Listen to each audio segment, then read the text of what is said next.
Good morning, everyone, and welcome to the spring final weekend for the Ireland Collegiate series. We're here live from Dog Patch, presented by Monster, and we're going to be your hosts this morning. I'm Lisa. I'm Zath. It's a pleasure to be here. It's always a pleasure to be here. Thank you very much for being here as well. We're going to have today 3 games, starting with EAFC, then we're going to have Rocket League, and last but not least, we're going to have League of Legends as well. Yeah, it's going to be pretty exciting today, of course, starting with EAFC. We have 2 incredible players on our hands today, with both Shane and Seb coming up to the stage in just a second to have some interviews. To be honest, how can you not have fun with the newest addition to Ireland Collegiate Series with something like EAFC? Yeah, impossible not to have fun with that. And it's actually really exciting because we're going to have 2 of the most prestigious Irish colleges here with us today for EAFC. We have MTU and... Yes, MTU plus we have Trinity College. It's going to be super exciting as all over Dublin and all over the... Cork as well. Oh, Cork, exactly. Because, you know, having an Englishman here, it's exciting to have all of Ireland to really show us how excited and how proud we are of esports really growing all over this place. Yeah, it's really exciting to see just how esports is growing all over Ireland, and the Ireland Collegiate Series is basically about that, about showing how people are passionate about esports and how much this is growing here in Ireland. So should we call the players for a quick interview? I think so. I'm ready to see what they want to say. So we're about to get them coming up to the stage. Please introduce. Hello. How are you guys doing today? You excited? Good. Yeah? Very excited. So now, okay, it's great and all asking how's your day and all this, but who do you think is going to win? Do you think you got in the bag? Well, Shane bet me in the last week of the series, so obviously I'd like to get my revenge on him. Hopefully the servers aren't too bad today. Hopefully everything runs smoothly, and yeah, maybe I'll be able to get the win. Yeah, do you have anything to respond to this with? Yeah, well, to be fair, the last game was close. Won in, I think, 90-minute penalty. Yeah, so it will be a close game. But yeah, hopefully I get the win. Yeah, it's exciting to see. I saw you guys beforehand hanging about, making sure you're having a good time. Do you have any special strats, anything, you know, cooking up for today? Or is it just same as normal, get yourself stew and just get the win? Just play my game, yeah. Sounds good. Long ball up to Drogba, knock it down. I mean, isn't that the best thing, you know, just long ball, route 1 football, get yourself sorted? I mean, if it works, it works. Exactly. You know, somebody, target man at the end, get yourself up there and you're looking pretty good. Exactly. And speaking about football, what teams do you guys support? Well, I support Chelsea. Obviously, we're not doing great I'm so sorry. this season. But, you know, we bet United, so... I support United. I'm with you here, okay? It feels like Chelsea and United are the 2 bad teams that are the best. Because, of course, Man United, Arsenal, all super good. Maybe we need to, you know, unite together. We might be able to win something. Maybe. And can you actually talk a little bit about yourselves? Like, just do a quick intro. What are you studying at your universities? Maybe your favorite player as well. Yeah, I'm studying in MTU and I'm doing business information systems. Going into my 3rd year. And my favorite player is probably Ronaldo. Well, it probably has to be, yeah. But or else maybe Kobe Mainu. He burst onto the scene recently. He's probably one of the world-class youngsters in the world, I'd say. Oh, amazing, thank you. I study at Trinity College Dublin. I do computer science and business, and like Shane, I'm going into 3rd year. Favorite player-wise, well, I have to go with my man Robert Lewandowski. Obviously, Polish pride. But in terms of English ones or just ones for Chelsea, it has to be Cole Palmer. I was about to say, like, you weren't choosing a Chelsea player from the start. At least Ronaldo went to Man United. Well, we don't talk about that. Yeah, we don't talk about Chelsea if we can. But no, I'm super excited to see how you guys are going to be performing. I believe that you guys will get started in just a second. I do wish both of you the best of luck here, as I do believe you guys can head off to get your guys sorted for the game. Yeah, thank you guys. Best of luck today. And let's see who's going to join us after for the winner talk. Yeah. Thank you very much, guys. Thank you. Thanks.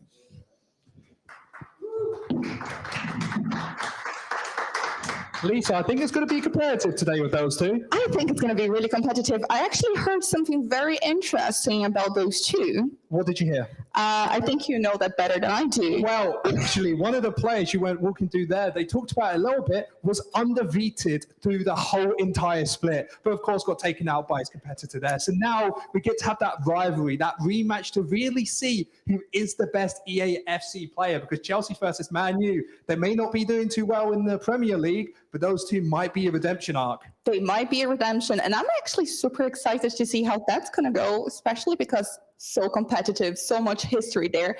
How do we think that could go? It's a best out of three. Do we think it's going to be like trio, or maybe we're going to have a tie? And You've got then to have some excitement in it. It's great to know saying, it's going to be an easy duel for one of them. But one was clearly meant to be the best, did lose against his opposition. And then after this, it's kind of difficult because it's 1 versus 1.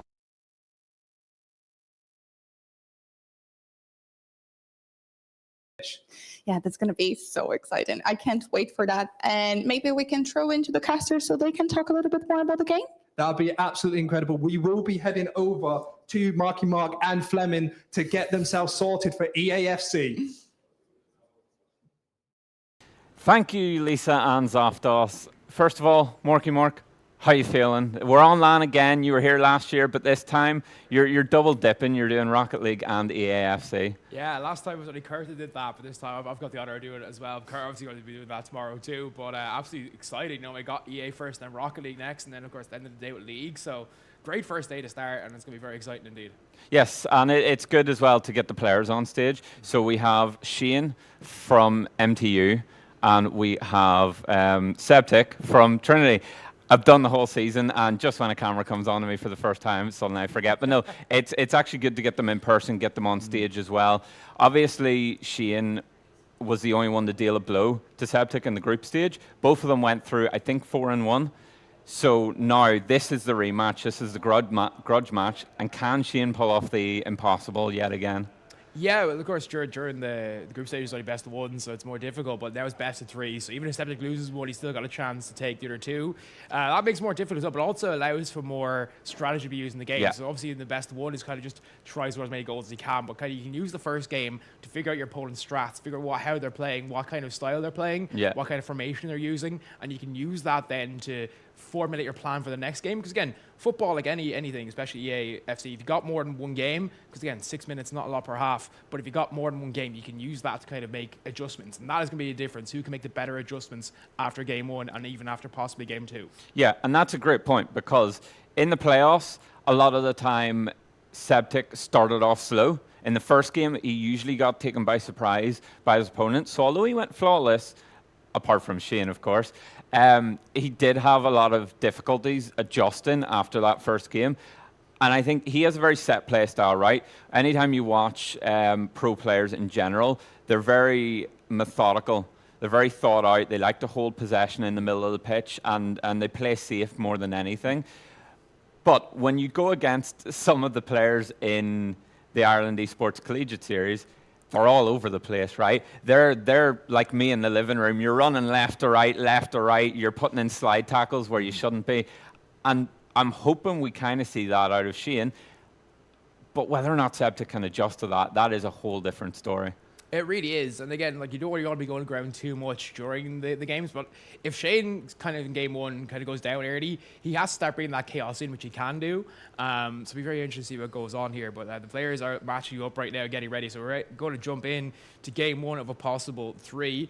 Of course, we've got a Chelsea and Man United fans, so a bit of a rivalry there going on as well in terms of that. So I think they both like to get one over each other. But obviously the prize money online, obviously, as well, that's the big thing for them as well. Exactly. That is the main thing. To be fair, just on that note, whenever we heard that Shane, I believe it was a United supporter, he got a little nod of appreciation from us here in the production studio. But yeah, we are getting underway. This is streamed from Septic's point of view, so the red will be Septic, the darker kit is Shane, and Septic, starting off, Marky, like I said, the methodical approach of holding possession in the middle of the pitch. Yeah, he also wants to see how his opponent's going to react, how Shane's going to react exactly in terms of how he's going to set up his defense, how he's going to use his formations, and how he's going to like try and challenge. But obviously, you're now moving into the final third early on, and he's got a chance on the overlap there in the wing. Gets a goal ball out, all about the cross now, but he's using some skill play instead. Starting to hold the midfield a little bit. That's a good interception though, and that's going to give time now for Shane to break out. But he's going to allow some passes as well. See exactly strategically how. Oh, that's an awful miss by Septic, and now Shane's got a chance in the wing. Yeah, and just run it down the side, plays it into the middle of the park, and we almost have our first goal of the spring finals. However, saved by the woodwork. Sometimes the keeper's best friend, sometimes his nightmare, but on this occasion it was all a dream. But the instant counter-attack, we're not used to this level of pace from Septic. Shane, 4 at the back though. Interesting to see the initial difference between the two, because Septic seems to have, like, whenever he went on the attack, he had 3 casters three defenders. Sorry, we're the casters. 3 defenders the whole way back, and just scared of that overlap potentially. But on the edge of the box, Shane cuts in, stopped by 2. He does get it back though, dispossessed. A bit of a stray pass here on the edge of the box. Will he decide to put his foot through it? No, Septic survives. Yeah, Shane here playing a very attacking style, so he's not going for that balance style. He's going for a more attacking approach when he's in an offense, obviously. So you can go with either balance, you can go with passing, you can go with pressing. He's got more passing style, which is more aggressive and more attack focused. And he's obviously using that 4-2-3-1 as well formation. So he's got an attacking centre mid, he's got a defensive centre mid as well. That's why you see 3 back instead of the 4, because obviously your wing backs are going up the field. Yes. So he's obviously having a holding CDM and an attacking CDM. Which is going to make it very interesting when he goes back. But obviously, Septic using the more strategic thing there, having 4 back. But here's a chance. Surely, no, it's safe and it's a corner. But Septic really hasn't fired a shot yet. It's Shane in control of this game so far. Yeah, and the nice 2-person setup on the corner will get ahead to it, but stopped by the defender. And that's something I noticed. Both of these two have the same corner routine, as we saw throughout the playoffs. They like to do that initial short pass and then try to work it in. Septic likes to try to dribble it the whole way into the byline, but as you saw with Shane, a bit more passing, a bit more of a cross. Tries to set up here on the edge of the box.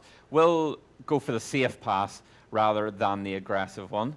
But at the moment, just being held up by Septic with a bit of a solid defense. It's a good pass in center. Here's a chance. And that's just wide. It's off deflection. It's another corner again. Yes, again, you see the short little corner there trying to work it out, trying to stretch that defense as much as you can, because the defense can be very compact for the corner. But once it gets past it, they're going to spread a bit more. It gives you more opportunity to get that cross in, get ahead to the ball, maybe even a volley. Volley, of course, really what you're looking for, because it's so OP in EAFC. Has been really in every game. A few step overs, but no one near him, so no really need for it. Just using it to try and trick Septic maybe into coming for an attack early on, but Septic holding back nicely, not overcommitting at times, and that's just solid gameplay, really. Good the byline. Here's a chance, cuts it in. There's the first goal, and Shane gets it, deservedly so, I'd say as well. Yes, and as you said, and as we alluded to, Septic struggling in the first game. We obviously know there's a much higher level to come out of him, but it's getting used to his opponent's play styles, and that seems to be his Achilles heel throughout the regular season. Now, in the finals, where it really matters, maybe you were hoping he would get rid of those jitters, but not quite. Shane, with that slightly different, more aggressive, more direct as well, play style, really catching this slower play style from Septic off guard. Yeah, it's direct, but in an awkward way. He's kind of using the wings a lot, which is really smart, because that stretches the defense more and leaves more room open for his players to come in, go get those supporting passes, get those supporting channels open, and he's doing that really well. Also, he's showing off the skills as well. Obviously, at this level, you need that. A few step overs, a few little cutbacks. Here's a chance to make it 2, perhaps, but no, couldn't get the shot off. And instead, now it's a counter-attack opportunity, but it's a good challenger in the middle field. Pass those, go backwards to Septic. Again, Septic hasn't had a proper shot on target yet. Shane has been holding him very firm in that middle third, and even when Septic gets into the final third, he can't find that killer pass. Yeah, Septic's big issue is he needs to find the pattern of play from Shane, but on the edge of the box, brings in the 6-yard box as well, somehow still has it, but dispossessed. And Septic, maybe it's time to throw the methodical play style out the window here as he goes a bit more direct, but just not enough pace. Yeah, maybe he just needs to throw the game plan out the window. He is only 1-0 down, so maybe I'm a bit alarmist, a little bit doomsday scenario here, but you don't get a do-over. Yes, he can recover in the second game. Might not need it, however, as he is on the edge of the 6-yard box. The cutback gets his first shot on the board, but not successful. Yeah, good save as well for the keeper. Well, obviously, the keeper is very, very good in this level. Good pass in center there. And, well, good, nice play now. And trying to build out from the back. Maybe trying to pass it out from the back. That's a good cross-field kick, though. Great diagonal pass. Finds the player there very nicely indeed. Baka. And pass upfield now. But again, cut out this time. And now Septic's starting to get the feel here of this midfield. But that pass is a bit forced. Shane is making him force those passes instead of just trying to play patiently and open up those passing channels. Yeah, and Shane now with a direct pass. Gets cut off a little bit, but does manage to maintain possession now on the wing. Just trying to get a bit of space to breathe. But Septic, 5 players back on that one, just trying to smother out that potential chance. And now creating a chance of his own on the wing. Does have one player trying to run through the middle, but he's going to run the whole way to the byline. Gets cut out, yes, and gets a corner. Yeah, and using that short corner again to try and use it, trying to get some trick plays, dragging the ball back, trying some step overs, and he's doing well, but very good defense from Shane, who's holding firm, not overcommitting again, as you saw the round with Septic as well. You don't want to overcommit in those wide channels, because then you can have the player to run into the inside and find those cutback passes that will be really dangerous and open up that defense a bit more. And he's put it out of play there, I think, or no, it's half-time. Yeah. Half-time indeed in the first game, and it is a lead, of course, for Shane, 1-0. So MTU will be happy they're leading 1-0 so far. Yeah, and currently, as advertised, right, Septic's struggling with the slightly different play from the other side. And whilst we're in halftime, we're going to have a very quick break here. Just me and you know, a little bit of chit-chat to point out, Morky, we were right. Septic struggling in the first game here against Shane, and just needs to adjust and get ready and prepare himself for this more chaotic style. And it's difficult, right, to adjust to chaos when you're not used to it, when you've just been on stage for the first time. You're in person as well, in the room with your opponent. Maybe a little bit of nerves playing into it.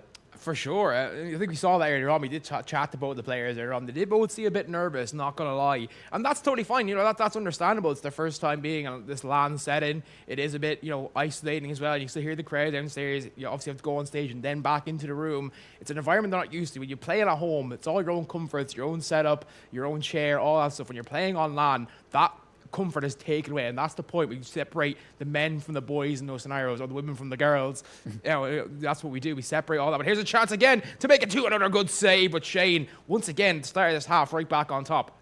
Yeah, and Septic really needs to adjust here, because if he goes 2-0 down, he is going to be in a world of pain here. Shane, the potential to run away with it. The first direct corner that we've seen all game. Able to get it back out wide again. Passing it into the box, prime position to shoot, but closed down before he can get the ball away from his feet.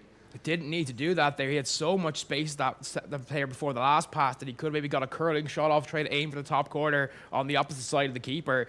He's trying to force it a little bit now as well. Maybe that's the nerves building in, but he definitely had an opportunity to take a shot there. And even if you don't, it's probably going to be a good save. If you've got enough power on that, if you're able to curl it enough, you can force save at the keeper, get another corner, keep possession of the opposition half. But he tried to force a little bit too much. And look, I understand that as well. You want to go 2-0 up desperately. Here's a great overlap opportunity now. It's a 3-on-2 in terms of the defense. Ball come in. It should be a goal. It is wide somehow. I thought it was in. It is wide. And that's a big opportunity. Got a begging for Shane. Yeah, that is a big miss, because you go 2 up, suddenly you just have to have everyone behind the ball, almost on cruise control to win in the first game. But Septic with a lifeline, this should try to spur him on, because he realizes how close he's came to death here, and this is the opportunity. Will he cut back? He does. Finds the pass, finds the shot, and finds the goal. 1-1 now. Septic, Shane. Septic's back in it. To be fair, for that kind of shot, which you saw there, the curling shot into the corner, what you want is Carlos Alberto on the ball. That's exactly what he had. Fantastic shot. But that's what Shane should have done earlier when he had that opportunity. Should have looked for that curling shot. But Septic is using his experience, using his knowledge to know exactly the right time to go for the shot, knowing the right shot to pick. And he's done very well. And here's an opportunity now. Can he turn this game on his head in an instant? He seems to have got the wind back in his sails a little bit now. But the defense are holding firm. Mappe here, of course, with that speed. And that's a big thing we didn't talk about in the build. It was like you want a lot of speed speed in your team, get up the field quickly, especially your midfielders and your strikers. And Mbappe, of course, one of the quickest players in the game, one of the quickest players in world football, right? A 10.91 in a game once in 100 meters. You know, just absolutely incredible player. But here's an opportunity now again for Celtic. Cuts that back, but it's good defense here. Can he get a shot through? No, the keeper comes out, but he makes the punch. But the punch is good enough to clear the ball for now, and Shane survives again. Yeah, got a bit of the ball, got a lot of the player there, but doesn't really matter in AAFC.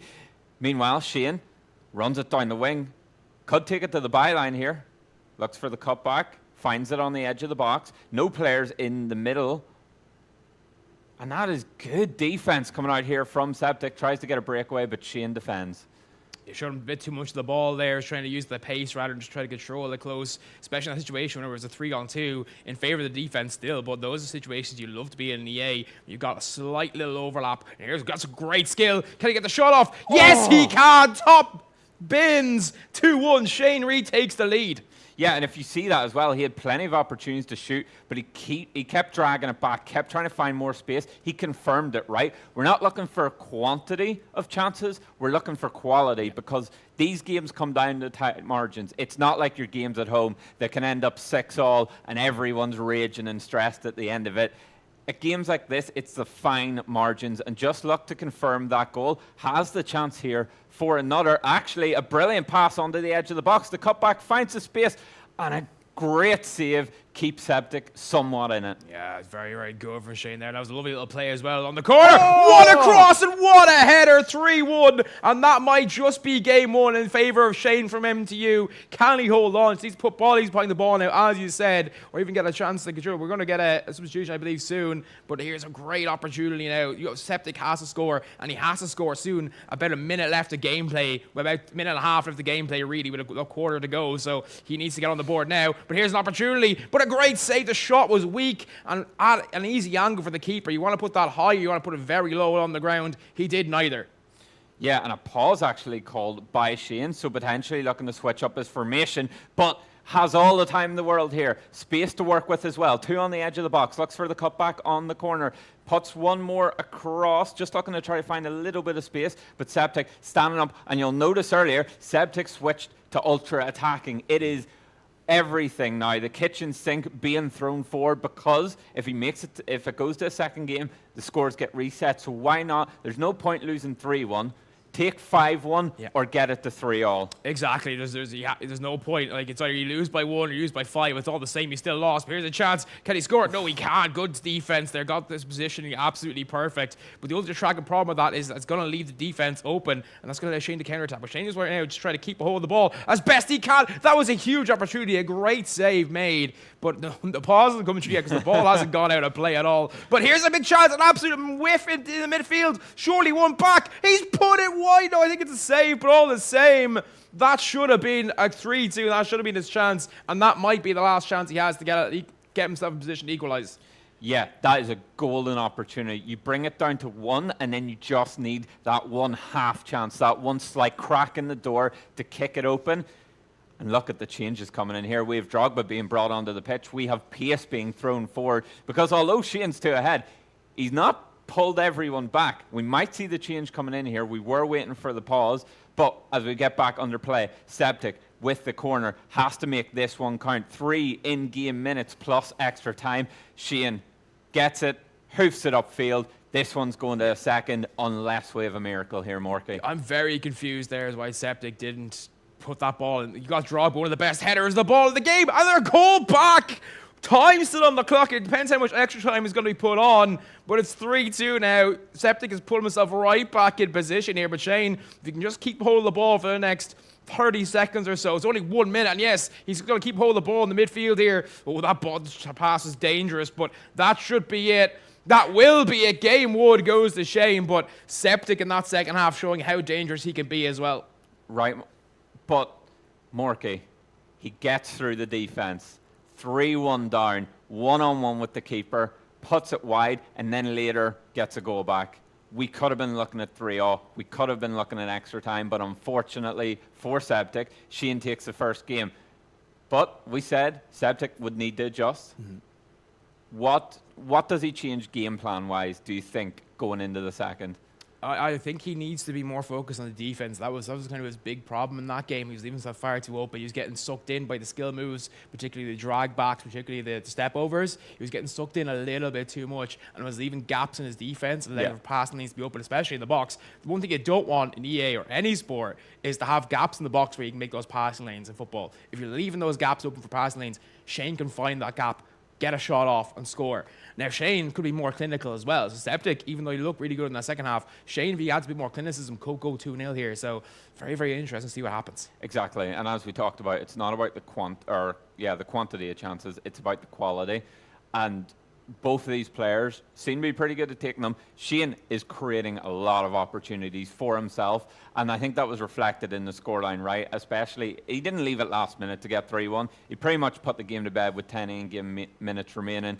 Whereas Septic, I think he's going to have to up that production, because although he did get the quality, we saw sometimes that doesn't even matter. As you said, not clinical enough. So maybe he just needs to start ramping it up and, you know, really bringing out to level 11 here. As you said, this is where we separate the people who are good at the game and the people who are great at the game here in the collegiate scene. For sure. And that's the joy of LAN as well. You don't get comforts, you don't get your own settings. Everything's the same. You have to change everything on the computer. It takes a bit of time. So everything's dealt the same. You have to deal with the exact same opportunities, you deal with the exact same problems as your opponent. It's not a case that you get a little bit of extra benefit by your own setup. It's entirely LAN-based. But yeah, but the thing is, Septic only had 4 really good opportunities in that game. Shane had about 10. So Septic's going to have, as you said, up the production, but also he's going to up the quality in his midfield play, because he's taken a lot of time to go from the midfield to the middle third, where Shane is rapid. He's straight up the field, straight at his opponent, and that was the difference, I think, in that game. Yeah, but this is usually what Septic struggles with. He struggles with those, I don't want to call it pace abuse or like teams, but the ones where they're sending everybody forward, right? And one thing I learned from our admin example is that, especially the wing backs, a lot of people love sending them forward and then just dilly-dallying with the ball around their defense and then look for that switch across the whole pitch to take the midfield out of it. Shane doesn't seem to be too focused about his midfield. It's just get forward, then cut back and bring them into play. Whereas Septic, as you said, he's looking for that build-up in the midfield, and some of the passes are just going awry here. Yeah, that's it exactly. But like also both teams set up there with obviously an attacking CDM and defensive CDM. Yeah. So you can send the wing backs forward and still have 3 back in defense in case of a breakaway, which you saw that was all 3-on-2s in favor of the defense. Yes. So you have the CDM holding back, and then you've also got the 2 full backs obviously as well. But you wing backs obviously you want to send them forward as much as you can. Yeah. But in terms of pace, it was actually Septic there. He had Mbappe up forward, which is the fastest player in the game. But it didn't feel like it, did it? No, it didn't. No, I always felt Shane had the more pace, Shane had the more opportunities, but that's because Shane was using really fast wingers. Yeah. And that's why he was able to get in the wing and then cut back inside. Yeah. And it felt like the wing backs there that Septic were using weren't able to keep up with that pace. And that's a problem. If you've got fast wingers against not necessarily fast fullbacks or wing backs, it's a great opportunity to get past into the byline, cut in inside, try and find a pass, or even go to the byline and cut in the 6-yard box and just slot in an easy goal, because the keeper's going to be defending the shot and also the opposition box. Yes. Well, I believe, Morky, the players, I imagine, are on a bit of a quick hiatus here. So if we are able to, I think we will throw it to a quick break as we just get ready, let the players calm down a little bit. I think actually, yeah, we're going to get straight into the action. Here, turns out we're just amazing at our job, and whenever you're having a conversation, you don't feel the time pass. And straight into things, 3 minutes in, and it is Septic in the white, Shane in the darker kit again. Yeah, Shane looking for a good cross, but that is too close to the keeper, right in the 6-yard box. You need to put that well higher if he's had an opportunity, but he just left it over for the keeper there to take that nicely indeed. And Javi now trying to play that ball upfield, nicely done. Mbappe again here, he's running for a pass upfield. Vitalis looking to get this center. He's going to the wing this time more so. It's a great cutback, the header just wide. Big opportunity, but again, Septic finally starting quicker this time than like last time.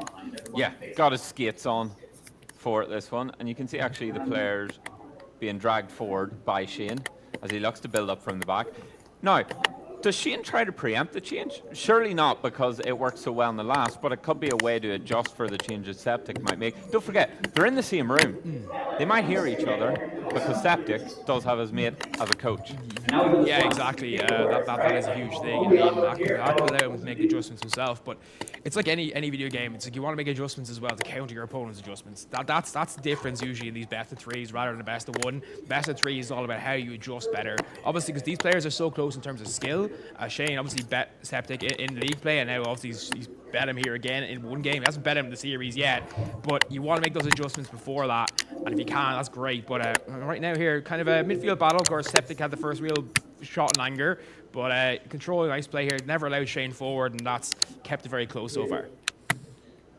Yeah, and actually, nice control coming in here from Septic. Seems to have settled the nerves a little bit. And that's a great pass through the center of the park. Mbappe just a little bit too far forward, but does get back to get the ball. But Shane smothers the attack and gets the ball back in his possession. Yeah, Septic this time using R9 as well, which is a really good option because if you get him the ball a lot in the box, he's going to score. He's such a clinical finisher. He just allows so much better placement with him than Mbappe. Mbappe's great at running, he's great at shooting as well, but he's not quite got that clinical nature that R9 does, even in FEFC. And that sounds weird to say. It's like, how do players? How does it difference? Yeah, actually they have different stats and those influence things. Offside there, it looks like, but it's going to continue for now. Ball coming through, not quite there, and of course, like in real life, VAR will come into play if it has to. But obviously the offside there ruled off. But here's an opportunity now for Shane. Can he find that goal? No, he can't. Chalk coming through. It's deflected. It's deflected by his own player. No, by the opposition player instead. And here's again the two-person corner right in that field. He's looking for a good cross. It's a good cross indeed, but the defense set up well this time and clears it out. Now a chance for Septic to break. Yeah, a brilliant first touch there from Mbappe. He might actually be his defender, be one-on-one with the keeper. No, matches him for pace. Going to have to look for the cutback on the edge of the box. A pass to set up the shot, potentially. Shane gets in the way, and we're out for a corner. Now that tight 1-2 setup. Septic. I thought he was going to run out in the byline there, but he doesn't. Looks for the cross. Had a player free in the middle of the box, but good defense from Shane. Yeah, and we see already here that Septic's a bit more defensive. They're 4 players back this time instead of 3. So obviously, that's a big steal. This is an opportunity. Shane gets by. Surely it's 1-0. A defense in the final third by Septic, and Shane punishes it beautifully. And remember, Shane gives himself these opportunities, and then, he doesn't shoot from far out. He brings it around the keeper. He secures the goal before he puts it in the back of the net, and that is the key word here, clinical from Shane. Mm-hmm. Yeah, that's something he wasn't maybe as good at. That's his first real opportunity in this game, apart from the shot that was very creative. But here's a chance with straight over Septic to get right back into this if he can. Unable to do so, unable to find a way through at the moment. But that's good control in the corner. You love the use of the skills. But again, Shane takes that ball away from him at the start of that final third. So all that good play wasted. But Septic now must be thinking, what do I have to do to get on the board here? He hasn't had a lead so far in the series. Yeah, actually, that's interesting. I hadn't even realized that. But whilst we're talking, Shane on the edge of the box.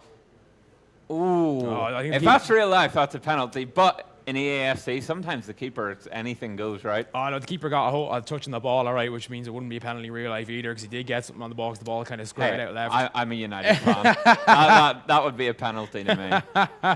I guess so. Well, we can talk about penalties all day in terms of like what shouldn't be a penalty, but definitely EA is a bit more harsh on penalties for sure, yes. which is good because it can frustrate you in the game if it's not.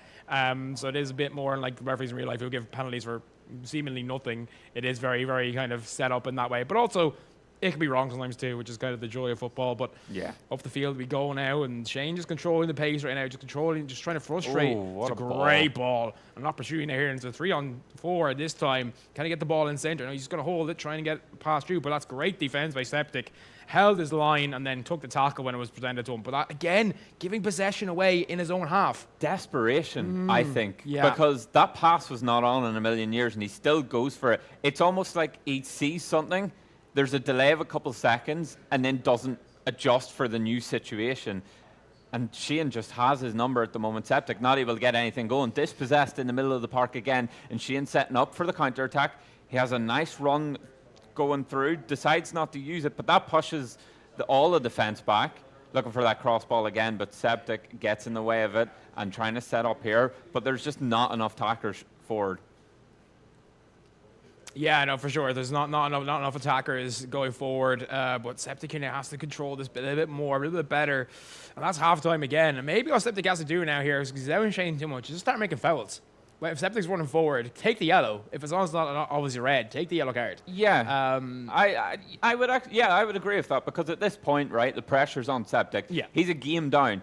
You can afford, if you're Shane, right, there is always a danger of if you try to set up defensive early, you're not putting enough production the other end of the pitch. So if you go a goal down, you're having to readjust then and start the engine back up. Yeah. But if he does that and it doesn't work out, he's got another game to go here. Exactly. So it might not be a bad idea just to try to frustrate Septic because at this point, Septic's really feeling the pressure. So even if you can get him out of his flow, get in his head a little bit, that's going to win you the game without any more goals. Exactly. We haven't had a foul yet in either game, so it might be an idea. Sportsmanlike behavior. Yeah, very sportsmanlike behavior. But I'm fine on that. I'm trying to win. I don't care. I'll do anything to win. And I think as I said, Shane should try to do that a bit more. Try to disrupt Septic even more. But obviously he's in control right now. What can you do here? The ball not taken away from him somehow. I don't know how the AI did not take that ball away, but we'll continue on anyway. But Septic now back in control in his own half, but has to break out somehow. But look at that. It is a very defensive shape here, straight away from Shane. He's aware, but that's a terrible attempt at a tackle. He went too rash, and here's an opportunity. Cuts it back. What a save! That should not have been saved, but it was somehow. The AI standing tall, and sometimes the AI can save your bacon in this, and the keeper obviously usually always controlled by the AI in terms of making saves and such. What a huge play there, but it's a lovely cutback there from Shane. There's not even time to talk. It's so hectic. It's so back and forth. It's so fast.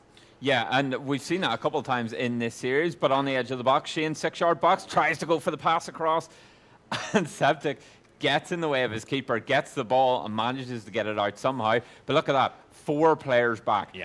And I actually saw, so Septic was trying to change the setup of his team there, went ultra attack and thought no, brought it back to defensive. When you're a goal down, can you really afford to be doing that?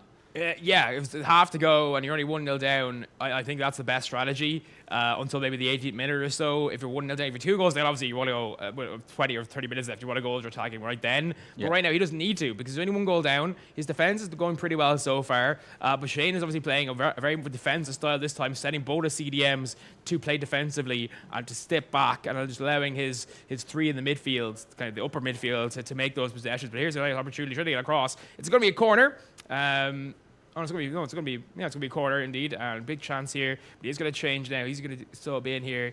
He's getting best off. He's gonna bring on Smith. Great opportunity. I love the way as well the girls are the same as the guys in this. It's fantastic to see, and the women, sorry. But yeah, it's great to see in that regard. But yeah, a few defensive changes there. Keeping Mbappe on. Mbappe here pretty healthy in terms of his hasn't been making a lot of runs, so that could be helpful later on in the game when the defense is tired.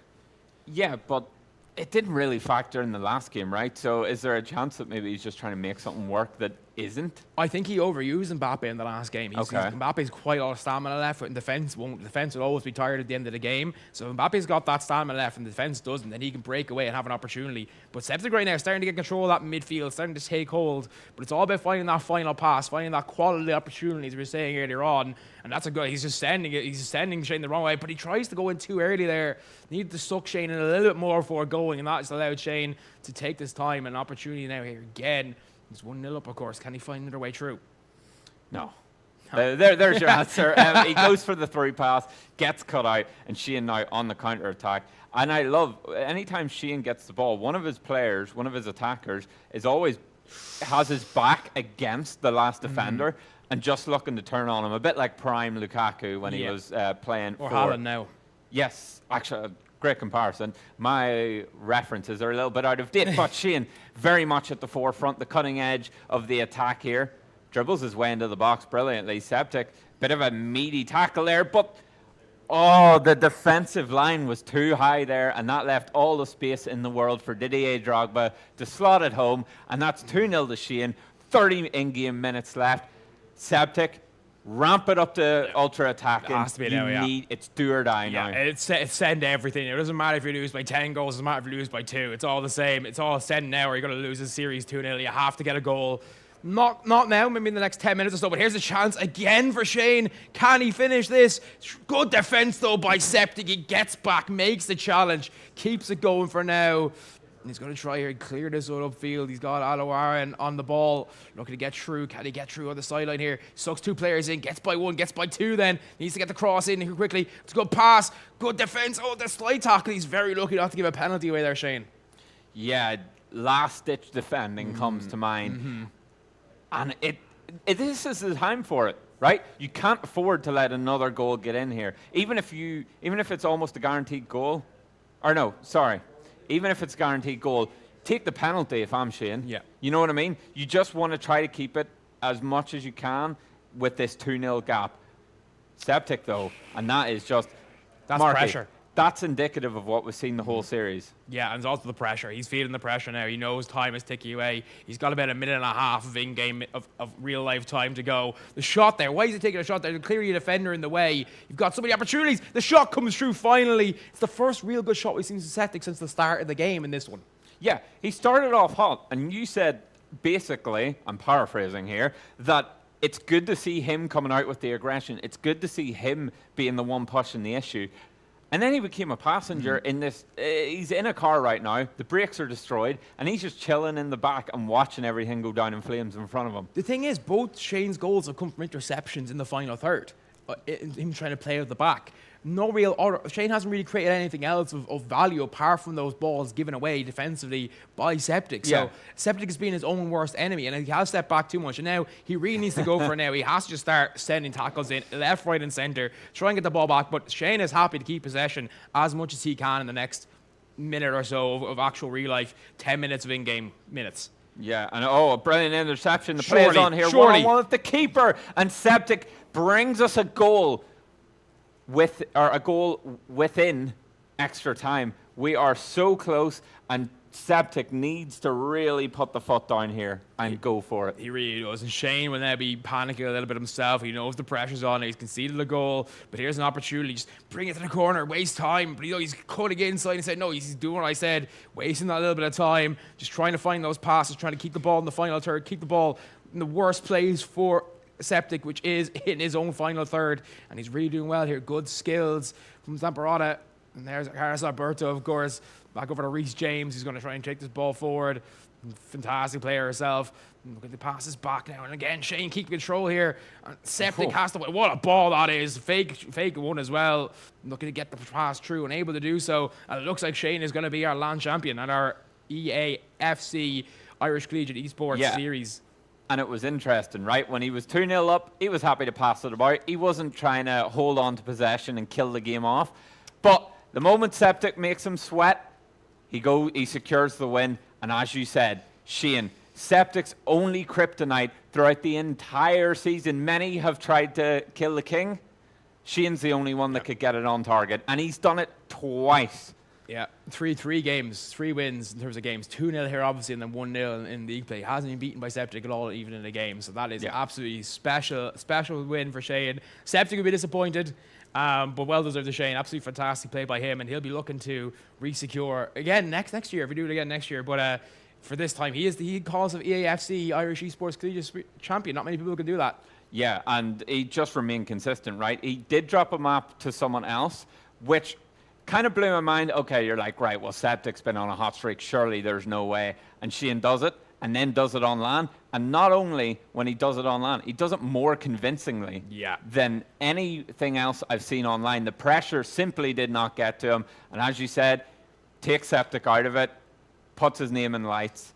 And I think soon we'll be going to a winner's interview.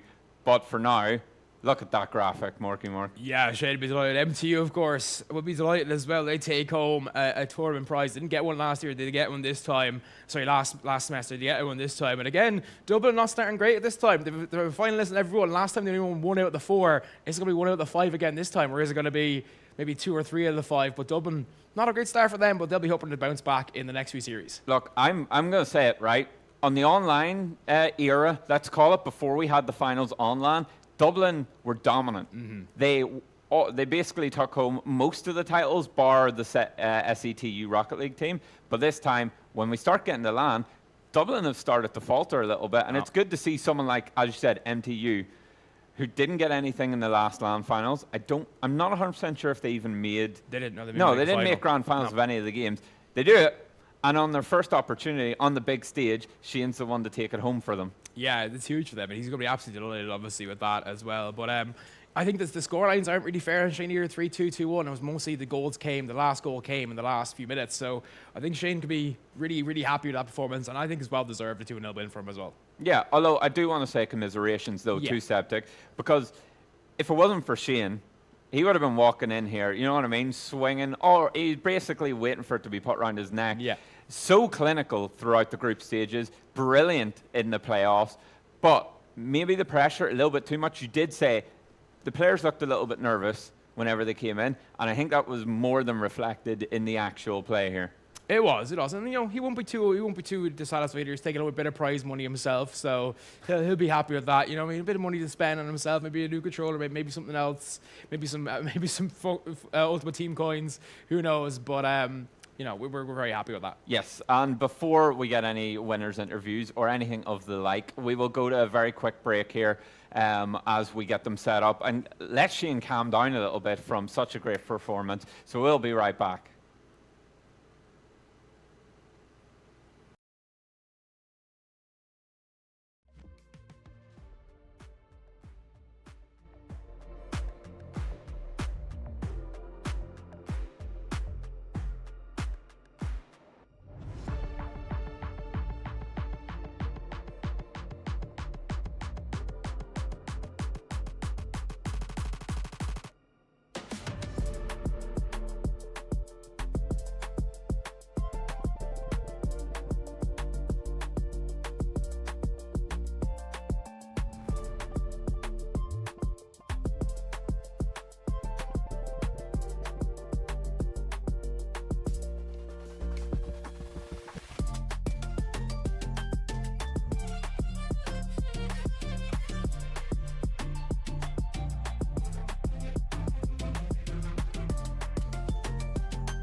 Good afternoon, everyone, and welcome to the spring final weekend of the Ireland Esports Collegiate Series. We're our hosts. I'm Lisa. I'm Zaf. And we're here today to talk a little bit about Rocket League, as we're going to have a game in just a few minutes. Yeah, I'm super excited. Rocket League, one of the games that you are so happy to see because, we saw football beforehand with EAFC, and now we get to add cars to it. What more is there to ask?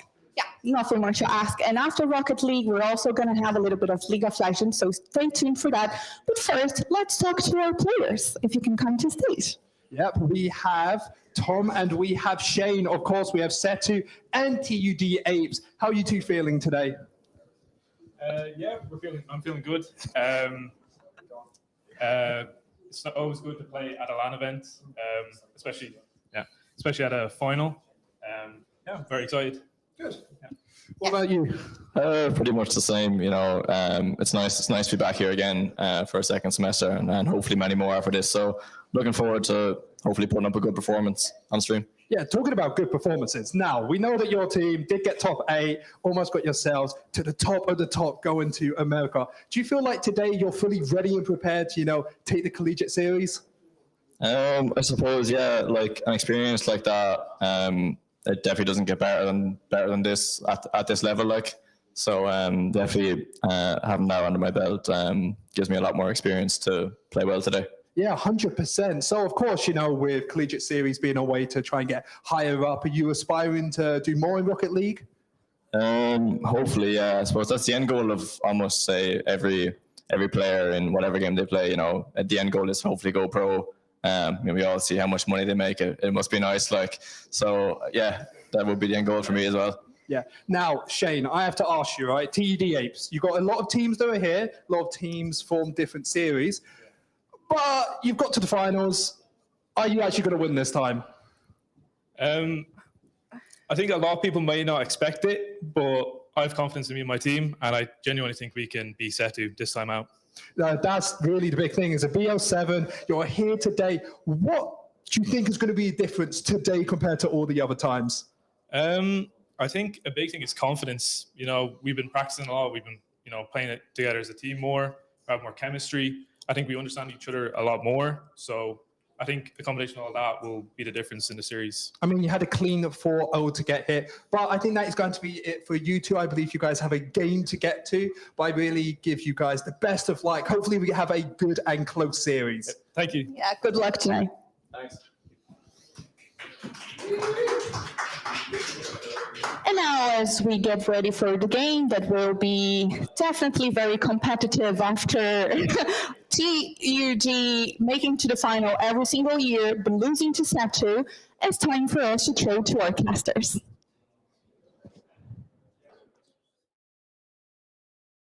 Booth. It is me, Morky again, this time joined by Forte. It is time for Rocket League. It is, of course, the biggest rivalry we have. It is Setu once again against TUD, with TUD this time being the team who came through the upper finals. They are indeed. It's always a great game to go against. I mean, TUD versus Setu, that's a long-time rivalry in this tournament, and it's always a great game. Setu has come out on top most of the time, but like you said, TUD is #1 right now, so there's always a chance. Of course, they're 1-1. Of course, in terms of this split, of course, Setu won in league play, but upper finals went to Setu. But of course, TUD. But Setu, of course, were playing with Solo instead of Panda. So, could Panda be the difference? We'll find out very shortly. But this is going to be very, very exciting. Of course, it is the final. It is, of course, placed in UAM. Of course, University Europe Masters up for grabs as well for the winners, so big chance to play again on an international stage for the winners of this. But who have you got, and what do you think the score is going to be? I've always got to put my money on Setu. That's my home college right there. I'd say it won't be a sweep though. I'd say this will be close. This season has been an interesting change. I'll say probably 4-2. I'd say TUD will definitely grab at least 2 games. How about you? Yeah, I said that last split, and it was a 4-0, so it's going to be interesting to see exactly how it goes this time. It could be a 4-0, it could be a 4-2, it could even be a 4-3. We'll have to see how it goes. Of course, Setu with Shallow, Panda, and Tomster, and then, of course, the other side, we've got Parable, Shane, and Sam for TUD Apes Vertigo. So we're just waiting for the players to load in. We had some technical issues with the Epic servers, but they are all fixed now. We're all good to go on the LAN environment. Of course, this is one of the rare esports. It's very fast. It goes through very quickly. It can be 20 minutes. It can be an hour. We'll have to see how it goes. Of course, 5 minutes a game, depending on regulation. But who's the one player you want to really look out for each team, do you think? Oh, God, no, that's a great question. I'd say from Setu. I mean, Panda is always a great player, but I've been Tomster is just, I've always loved the way that he's been so solid, and he's just great at setting up plays. And I think that that's just one of the hardest things to do consistently. So it's always great to watch Tomster do his work. Yeah, and obviously Shane, he's been around so long, 4-time champion, right? Looking to make it 5. Shallow, of course, looking to match him, making himself a 4-time champion as well.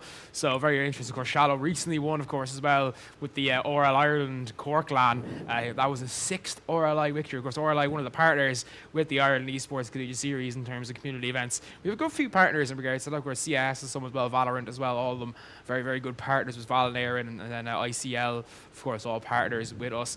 I'm just waiting for the teams to load in, waiting for the game to get underway. But, Setu, not as comes to our last time, lost to Trinity in league play, lost, of course, to TUD in the upper finals. So not a perfect sweep like last time, not a perfect split like last time, but on LAN, they are a dangerous team, especially with Shadow and Panda. They are just such a good combination on LAN. They really are. I got Shallow's confidence while playing. Every time I see him on the field, he'll go for an air dribble across the whole field from his own backboard and hits it almost every time. You give him any chance, he's gonna take it every chance. Yeah, the one thing I say about Shadow as well is that he's such a good defensive player, and that gets forgotten with how good he is offensively. But then, of course, you got Shane, who's just unstoppable at times, just unplayable. And that's the thing as well with Sam and Parable there. Sam especially has come in. Of course, this is his first year with TUD, and he looks like he fits in perfectly with Parable. Really does. And Shane. He's such a good player. So one to watch future. Of course, Shane, this is probably his last split. Tomster and Shadow probably have 2 more in them. And then, of course, Panda's a first year, so he's probably got 2 years, 3 years left himself. But obviously, as well, the Setu players are all on scholarships, along with some, of course, of the CS players. All 4 of them on the scholarship, including Solo, of course, who's a sub. He's also on the scholarship. So, and Setu, of course, the first one to have that. But TUD Apes, Vertigo, they're a dangerous team. They've already showed that. Just apologies for the bit of delay here. It seems to be another little bit of a tech issue. Just waiting to get in as quickly as possible. But I guess, were we surprised by the 4-1 victory in the upper final for TUD? I was. I'll definitely say that. I believe I was casting that game. You and Daniel, of course. We were talking about it beforehand, and we were expecting Setu to take the win, of course. But sure, it seemed like they just weren't warmed up or something. They weren't really locked in throughout the whole thing. TUD they played so well, just so consistently, and if they just bring that same energy today, they definitely have a chance to push through. Yeah, for sure. Well, unfortunately, we're just having a bit of a server issue again. Unfortunately, it's like Epic is having a bit of a conniption, but we're going to go to a break, and once we come back, we'll be right into the game. So don't go anywhere. We'll be back with the final come up very, very soon.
Welcome in. Here comes the final. It is Set 2 Esports, who are going to be in blue, against TUD Vertigo, who are going to be in orange. And it is the final, and this is Rocket League on Irish Esports Collegiate Series. The final gets underway. Game number 1.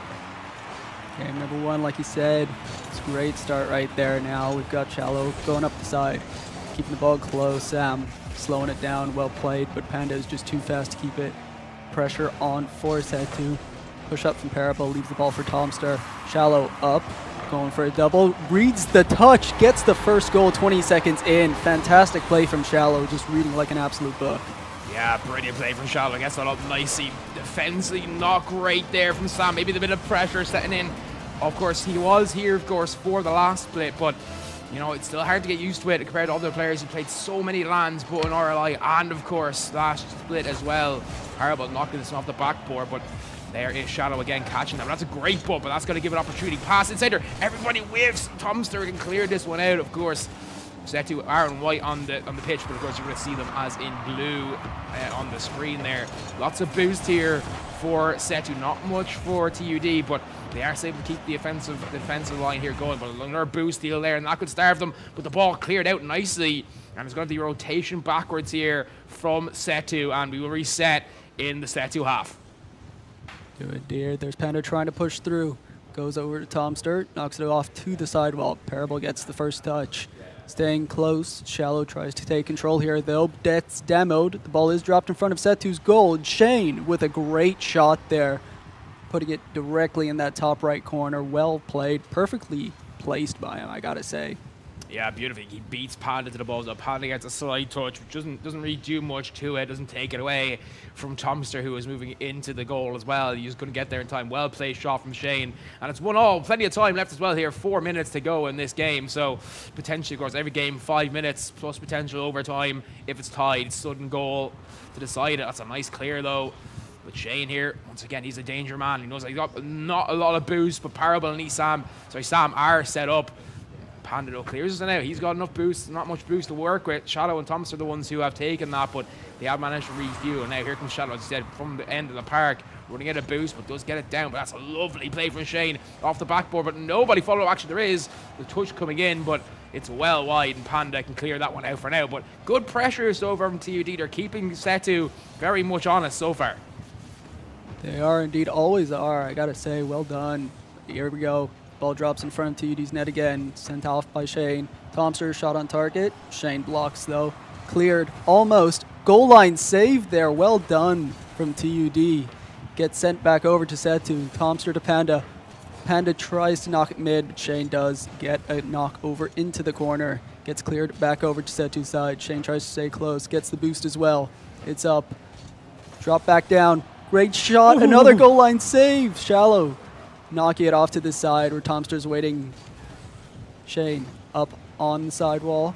Drops it mid. Sam going for it. Parable gets to it first. And TUD does take the lead halfway through the game. Yeah, great look on net here. It all comes back for Shane, just holding firm because Panda was expecting to try to go and chase the ball. And everyone was looking for the bump, but held firm, then puts the ball center, and Parable is there knocking home. Sam was coming through as well, as you said. So really nice play here, and TUD have a lead. That's something they did not have at all last time they played Set 2 on LAN. So they'll be happy with that. But can they take a game off them on LAN? That is the question. Set 2, of course, defending 3-time champions now in a row. Shadow and Tomster both looking for their 4th title. Shane, of course, looking for his 5th, incredibly. Ball coming through here. Here comes Parable looking the knock to the center. He does do it well. Not a great clear there, but Sam can't get to it. He's got no boost either. Trying to wave dash. Didn't knock him across, but Shallow puts the touch far too far ahead of him, and that's going to allow TUD to reset, and that's a great demo as well. He's going to relieve the pressure a little bit on this TUD defense. Indeed. Here's Sam going for it. Gets faked out. Panda is left there to clear it off into the corner. Has boost, takes the ball, does get quick in an early challenge though. Shallow, bit of a mistake there, but Tomster is able to clean up. Knocks it off and is cleared back. Panda with a shot. Shane with a great save right there. The ball is in the air. Here's Sam pushing through. Tomster gets the touch over into the side. Panda loses that 50 to Shane, but now the ball is sent back over to TUD's side. Gets dropped down by Shallow. Panda reading the sidewall. The shot on target. Almost on target, pardon me. gets sent away to Setu side again. Sam going for a redirect there, just slightly off the hitting the backboard. Shallow mid-air pre-flip. Almost goes in there, but a nice just play away from it. Just 1 minute left on the clock with TUD still winning by 1 goal. Okay, perfect. Playing on here, continuing so far. Setu looking to get one back on the board. Lovely play there. And again, it's Shallow looking to cause havoc by getting a bump on the backboard, and able to do so as the ball comes through here. Here's an opportunity. Looking to get this one down. Thompson doing well. Opportunity from Panda looking for a bump as well, but well cleared out. But out of boost, but Sam does grab some, thankfully. Back pass is very good. And he's looking for the cherry pick, couldn't quite get it. And here's an opportunity now the other side. Shallow with the shot. Shallow puts it through with 39 seconds left on the clock. Setu have tied this one up. Could we see overtime? Will be a great start to this series. I mean, already TUD with the early lead was great. Now Setu, only 30 seconds left, makes the comeback. We'll see what happens here now. Pretty even kickoff. Tomster knocks it off to the side, but Sam does read it off the back wall. We see Panda keeping the ball nice and close. Going for it. Just over 15 seconds left. We'll see if a goal is scored before the overtime is called. Yeah, it's going to be interesting here. Final 10 seconds there before we perhaps see overtime. And it's everyone whiffing in the backfield. Sam is the only man who gets there in time. Can they get one last attack here before time pushes down? Looks for a pass. It's there. No one's there. We are going to hit overtime in game number 1. What a start to this series. What a start indeed, 2-2. That is a kickoff that is very much for Setu, but Shane with a quick challenge to not let the easy goal go in. Here's Parable sending it back up. Panda slows it right back down. Sam tries, but Panda reads it right there. Early challenger once again to keep the pressure on. Here, a shot, but it is slightly off and gets cleared off away into the corner. Parable knocks it back mid. Sam goes for the shot, but Shallow was able to get a first touch there. Panda knocks it up off the sidewall. Read by Shane, though. Tomster is the only one back.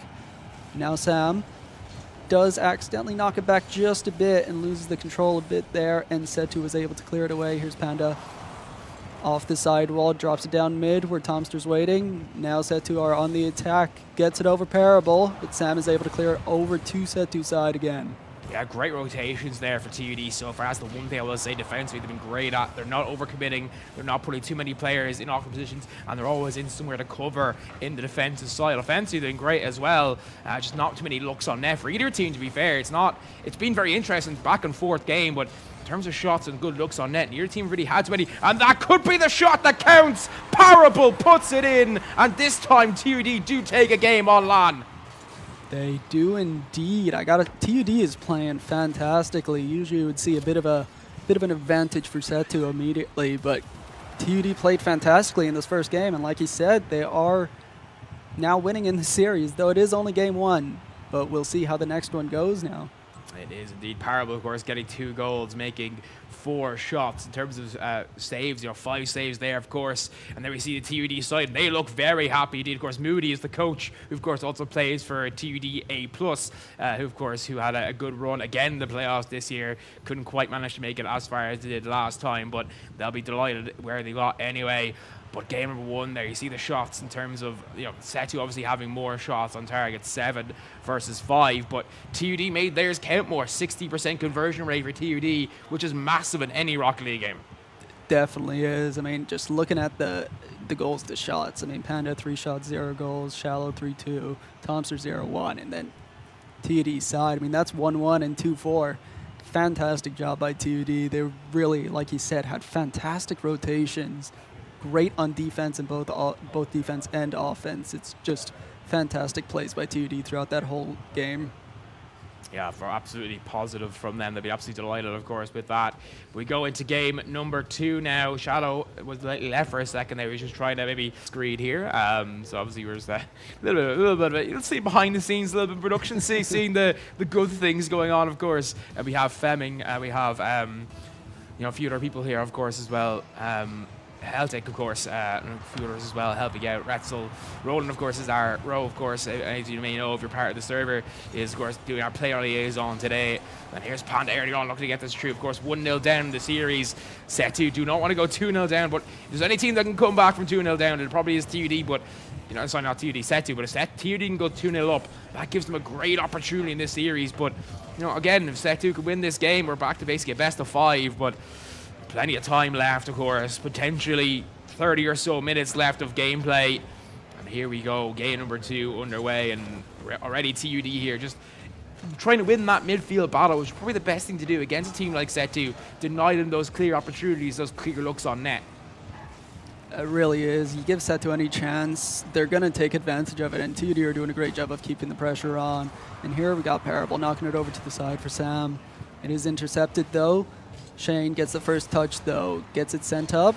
Red gets sent back over to TUD's side. Gets sent mid. Sam, double commit right there from TUD's side, but no immediate consequences. Shane knocks it back up. Panda caught with a bit low boost, but still able to keep control of the ball and keep putting pressure on. Tomster's shot slightly off, but was still knocked to the side. Well played by TUD. Parable tries to get it over Panda, but is not able to do it. And now Set2 on the attack again, but immediately sent back from Sam. Well played once again. TUD is just locked in on defense, and a shot from Parable. Great pass as well right there. Fantastic job from TUD once again. They're really locked in. Yeah, Set2 did put us a little bit of trouble there by making the double commit in the corner, but brilliant play again. Shane, of course, the architect of all that, gets a lovely pass. Parable, of course, sets up the double commit. Then Shane with a lovely pass in field. And Sam with a beautiful shot, hit it hard, used all the pace that came as well, and putting a bit of a pace of his own on the ball, make it near impossible for Set2 to save. And TUD starting well here in game number 2, continuing on where they left off in game 1. That's a high shot, but someone's following. Will the read be there? It's a terrible effort into the corner. Did not get the read he wanted at all on that. And Set2 right now seem a bit rocked. You kind of feel they might need the next goal for it. They are indeed, but there's another one for TUD. Parable just getting it right over, giving them a 2-goal lead 2 minutes into this game. I mean, just caught there. Thompson with a slight mistake, and I think Shallow might have just had a late jump there, just not able to read when Parable was going to get the touch. And now a 2-goal lead is much more comfortable than a 1-goal lead, but with still over half the game left, we know that Set2 is able to make comebacks. And there's Panda just keeping the ball right next to the car on an air dribble, but just isn't able to finish it off. And TUD here now on the attack once again, gets sent mid. Shallow misses it. Bumps as well, but Panda is able to get a touch. It's floating in front of Set2's net. Shallow with a great read right there to stop that one from going in. Just hitting halftime now.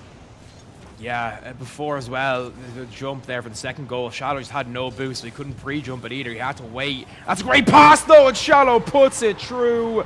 Beautiful passing play there. Great play. Look, Panda finding Shallow finding Tomster, and Tomster finding Shallow again with a great shot. 2-1.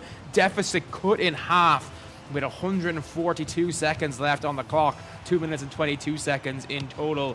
So plenty of time here for Set2 to find a way back into this one. That was a really important goal, but the last goal as well, Set2 do have a tendency sometimes to send the house when they don't need to. When you're 1-0 down, you don't really need to send the house, but that is Set2's play style, very aggressive, especially in transition. They like being aggressive, and that sometimes causes them to have open nets, open opportunities. Shane with a great effort there. That's going to be off the post, and the read is really important, and he makes it from Shallow. And again, as you say, Shallow, great attacking player, but everyone forgets about how good his defense is. That is terrible, though, but again, Panda's back to make the save. Yeah, like you said, I forget how Shallow is on defense. I'm always paying attention to the attacks and just the high-level mechanics that he's able to bring out every time. But the defense locked in, just able to completely solo it half the time. But here, Shane with a ground pinch, just slightly off. Still having the lead, though, for TUD. Shallow now going for his own ground pinch, but is intercepted. Tomster in the air. Gets a bit low on boost. Still trying to push through, though. Going for it. Nice drop. Nice fake air dribble there. Parable off the side. Gets over Shallow. Gets dropped down.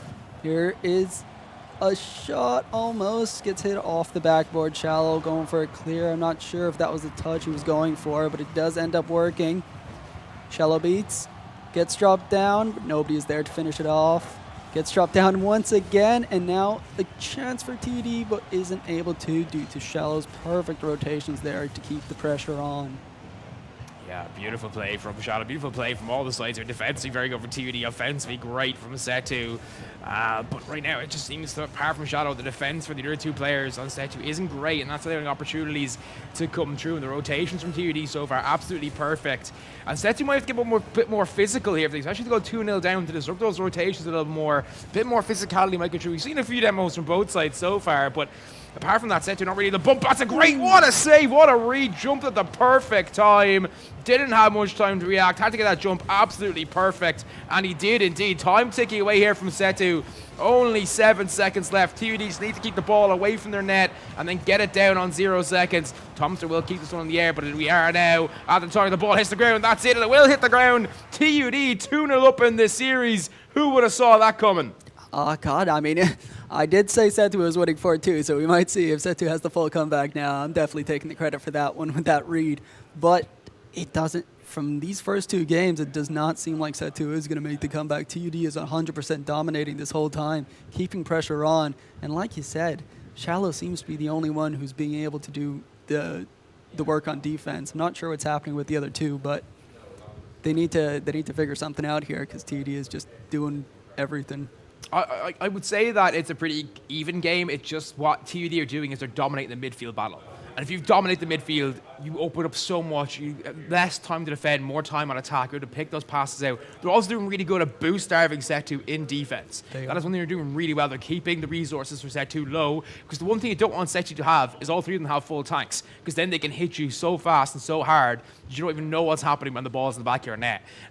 So it's really, really good boost management by TUD so far. But Setu here, halftime, of course, the TUD guys look very confident. Of course, Shane having a word there with Moody, their coach. But we're going to game number 3 now. We're ready to go in soon. We see the players loading in, and it is going to be game 3. And Setu, you feel, have to win this one. They really do. I mean, if they go 3-0 down, that's going to be match point for TUD, and they're going to have to go 4 wins in a row, or else they are going to take a loss. And TUD will take that crown. Here we go. 3rd game. 5 minutes on the clock, and even kickoff. The Panda is there first, going for the double. Just slightly misses it, though. Setu misses the chance for an early lead in game 3, but Tomster is able to stay close there on that shot. Shane going up once again, staying really close to the ball, and even getting a great 50 to keep the pressure on Setu's side instead of having it get sent back to TUD. Yeah, for sure. But the thing is that 9 times out of 10, Panda hits that shot. Is it the pressure of LAN? Is it the pressure of TUD? Is it a combination of both? Who knows? But right now, Setu did not look like the team we saw in Winter Split. They did not look like the team we saw during league play. They look vulnerable. They don't look, I'm not going to say they look weak or they don't look good. They're just looking a bit vulnerable. They don't look confident in themselves. And that's because TUD have been playing so far pretty perfect Rocket League. Have been pulling up to them. Here's a chance for a goal. Great save, though. Coming through, I believe, from Tomster. And Setu now have to defend again and again. The rotations from TUD so far absolutely spot on. They know exactly what they want to pick. The comms on target. Setu still playing well, but TUD just seem to have their number at the moment. They do indeed. Minute into the game, no goals once again, but does get sent over to Shane. Tries to keep it close there. Maybe even have gone for a pancake, but is not able to keep control, but gets back quite quickly. Here's Shallow going for the classic touch up to the backboard. I think even for a bump there. But Setu is now on the attack. Tomster with a fantastic attempt there. Shallow might be able to clean it up, but Shane is able to clear it. And now, like you said, Setu just goes all in, leaves their goal empty, and TUD is just taking advantage of that every time. They just... I'm not sure what's happening with them right now. They usually are able to finish those off when all 3 of them are in the attack, but... So that last attack there, Panda was in a position where technically, when the pass comes back from Shadow, you move him straight away. He doesn't. That's a lack of calm. Shadow did not tell him what he's trying to do. But TUD 2-0 up from the kickoff. Shane puts it top bins. Great goal. No celebrations, though. Look how locked in TUD are. Not even any celebrations. They're just straight up like, we are going to win this series. They don't care. It's game at a time. It's goal at a time. And brick by brick, TUD are tearing down the set 2 wall. They really are. They're just doing so well. Another missed off the kickoff and a fantastic save from TUD again. That's twice now that Setu has missed a kickoff goal. Gets sent once again. Shallow on the attack. Panda trying to clear it over, but is not able to. Parable, slightly light touch there, sending it nice and high for somebody else. A bit of a whiff there. Now Shallow has time. Gets bumped, though. Well played. And now Tomster's going for it. Gets a flick over. Touch gets sent over to the TUD corner. Now Shallow trying to push through. Sam gets bumped as well, but it still does get cleared by TUD and is now gets sent right back. These high-level games, just the ball will get sent back and forth across the field multiple times in seconds. Yeah, Panda must be kicking himself. 2 opportunities with readable double taps with no defense there, and he can't put them home. That must be hurting him. And look, Tomster and Shadow have been great so far. Panda seems a little bit off, but that can be reset. They just need a goal, and they need one, not quickly, but they need one, I think, before the minute mark gives us a chance. But TUD defense has been so good this time around. Is it going to be another 4-1? Is it perhaps going to be another 4-0? But this time, the other way against Setu. But Shadow, of course, not much boost to work with there, having the wave dash to get the boost.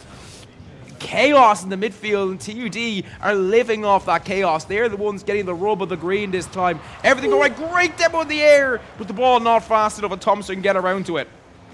R&D, like you said, TUD is just taking control here now. Panda is trying to push through, gets sent mid, Shallow, going for the shot, but I don't think that those are really going to work against TUD. They're not doing the full sends like Setu are, and are able to have somebody back at all times. So those clears are not going to end up in a goal for Setu.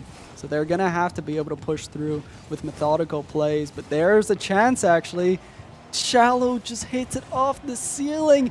And a great save from Parable. TUD are just playing fantastically today and may take down the Giants that are SETU. How? I'm so confused. Shallow doesn't miss open nets. He missed one there. I know it wasn't the easiest shot in the world, but he should have scored that.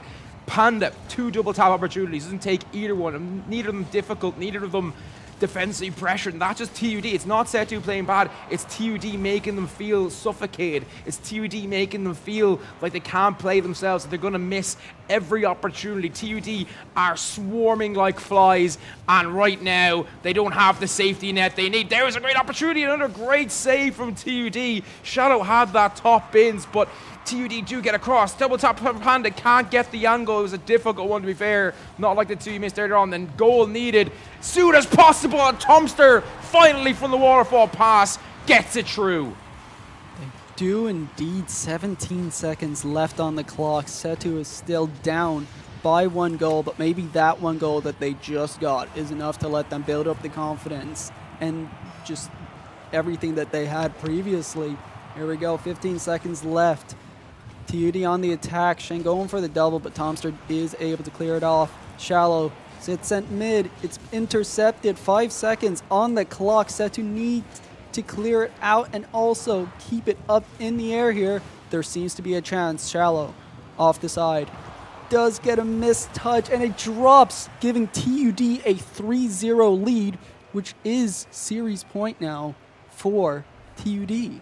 It is indeed series point, and that could be the moment that separates these two sides. You see it there, Setu having 11 shots versus TUD's 6, but TUD converting on 33% of their opportunities. Setu only converting on less than 10%. That is a difference. It is a TUD wall right now. 6 saves made compared to Setu's Oh, I can't see him at 2. You know, Setu only making 2 saves, TUD making 6, and that's a difference right now. Setu just can't find those opportunities again. The double taps from Panda, the miss from Shallow that you'd expect them to score 9 times out of 10. It's not because they're not having a good day, it's because TUD are just putting that pressure on. And when you got pressure on, those easy shots seem really difficult. 100%. I mean, the Panda is, I'd say, one of the best players in Ireland right now.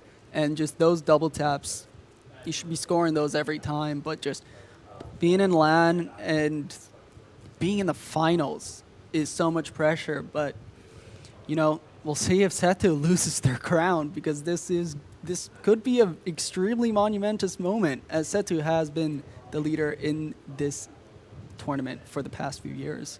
They've been the dominant force, but of course you got Shane, who perhaps his last ever time playing in the Ireland Esports Collegiate Series, perhaps the last ever time on this stage. He wants to go off with a bang and get his 5th crown.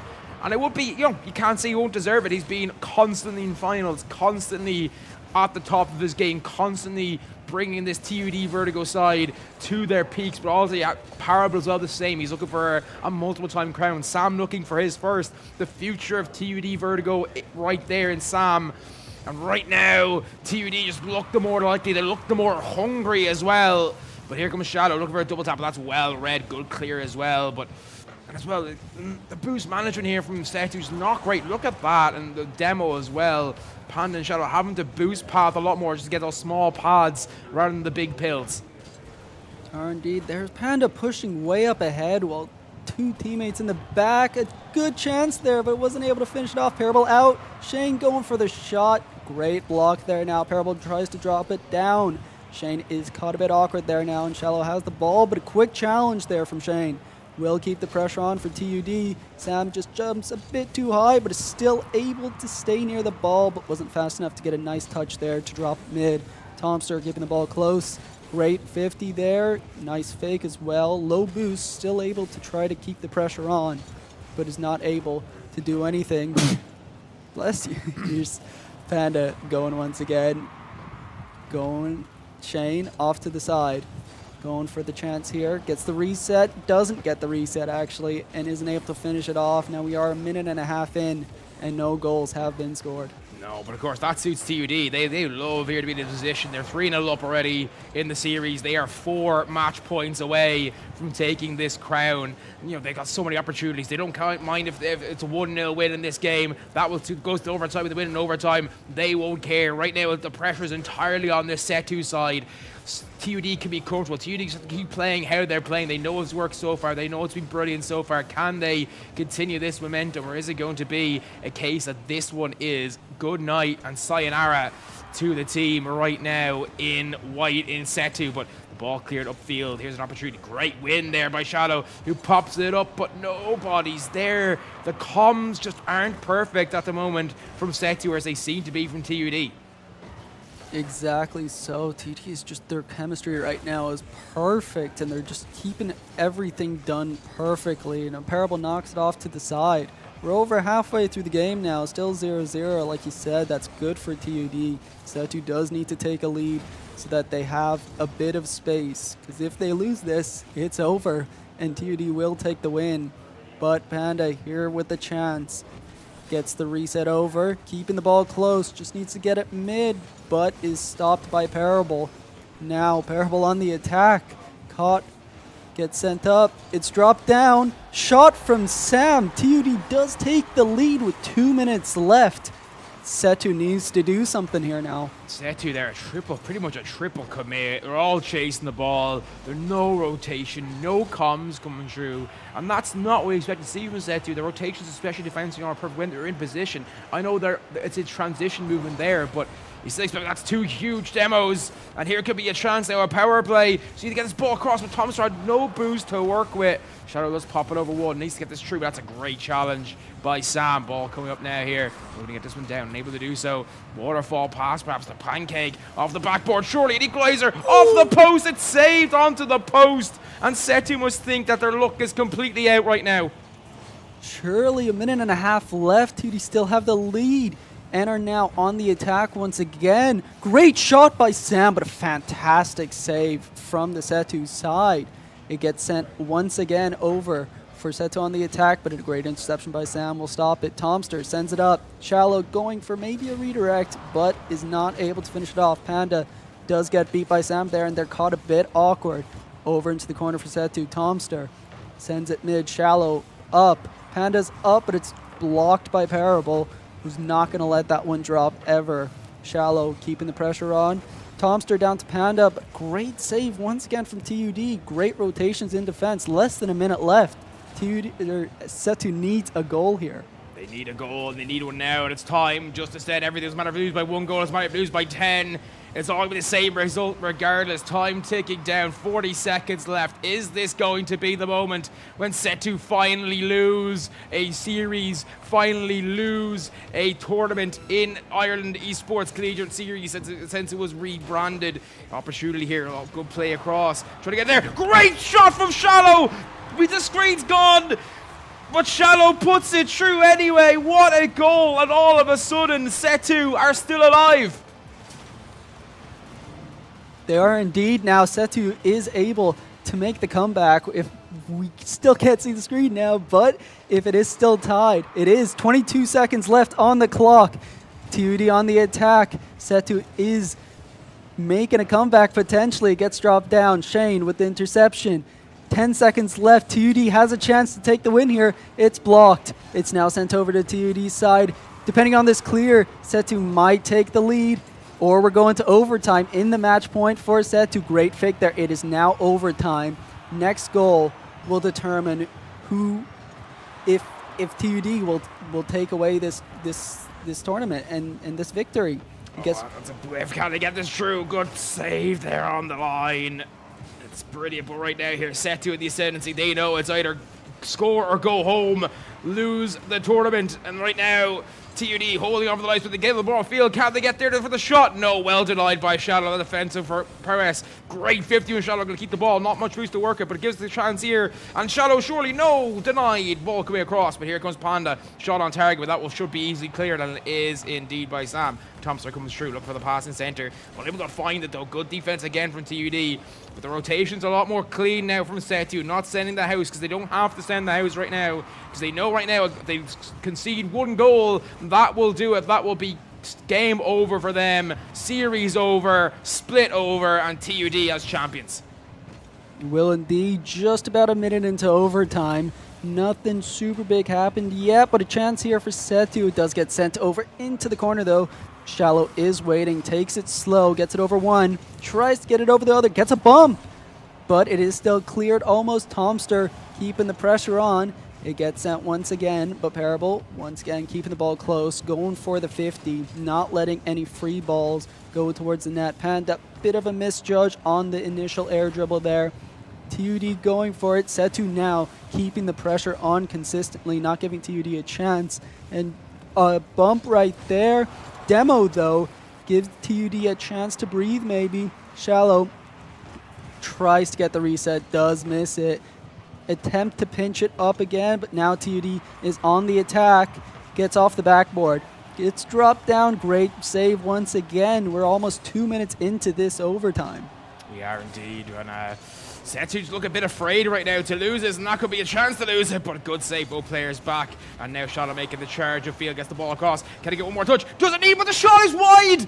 How's he missed that? An opportunity for Tomster to be the hero in this game, but he can't find it. Setu, though, still on the attack, looking to get that goal, though, keep this series alive. But TUD clinging on right now by their fingernails, by their fingers, trying to stay alive in this one, trying to take the series right here, right now, as Setu look to get back to some level of parity in this series.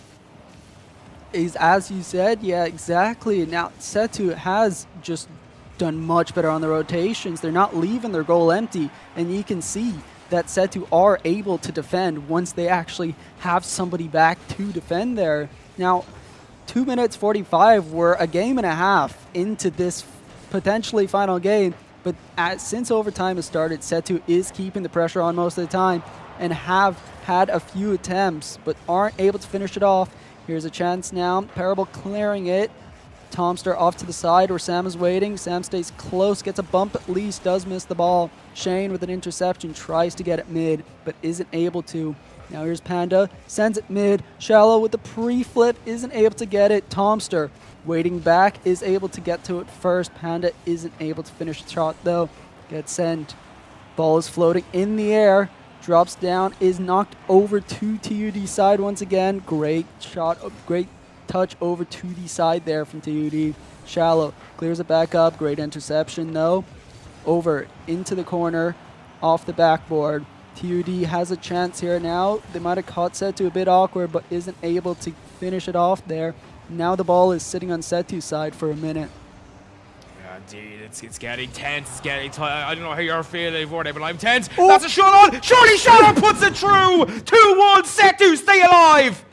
They do indeed. 3-1 now in the series. Setu doing much better in that overtime. I've got to say, that's the Setu that I know. They just got the rotations. I know that they usually do those full sends and are able to clear it off, but TUD are doing amazingly, and now Setu have realized that they cannot do it at that same point.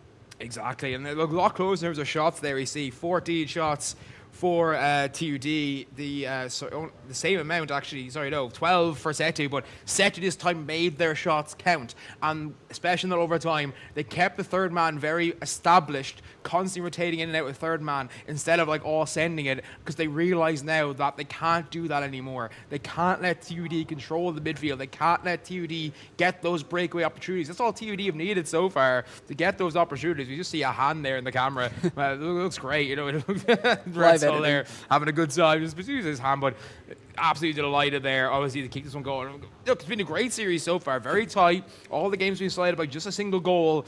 TUD, of course, still 3-1 up, still 3 opportunities to take this, but Setu showing that they're not cowards. They're not going to back down from a fight. They are indeed, and to be honest, if anybody could do a reverse sweep, it is Setu, and I believe this would be the first complete reverse sweep at these high-level games for us. In terms of the final, yes, it never happened before. Setu will be the first team to do it, but it's a question, can they or will they actually do it? But here we go, game number 5 about to go underway. Of course, TUD still just 1 goal potentially away from capturing the championship, the series, the whole split, where Setu need to win 3 more games in order to do that. So TUD know that everything's on their side right now. They can't get too disheartened from that loss, but Setu, that could be the momentum, that could be the start of this miraculous comeback. It could be the start, the sparks that fuels the fire of Setu. Well said, well said. Setu is doing great off this start, 20 seconds in, and they do seem to be keeping possession. I'm not seeing the third man. Oh, I am now. That's some great rotations now. They've always got somebody back. They've learned their lesson. They know that TUD is able to get those clears and a goal immediately after, and are doing great on having that third man back. But now TUD is on the attack once again, showing that they're not to be trifled with, even though Setu did make the comeback in that overtime. Here they are trying to push through, but Setu is able to clear it out, gets sent. Sitting in the corner, great bumps there from Tomster, catching them a bit awkward. Panda, half flip to recover. Parable, almost an open net. Tomster is back though to save it, and is able to score the goal as well. Setu is locking in. That is Setu's first lead in regular time since game number 1. Massive moment potentially for Setu. Massive moment potentially in this series. And Setu are not going down without a fight. They're going down kicking and screaming. They're going down at all. And that's what we love to see. We don't want to see anyone giving up on this stage. We don't want to see anyone giving up on the biggest stage. Well, we saw that in EAFC as well. No matter how bad it was, Septic didn't give up.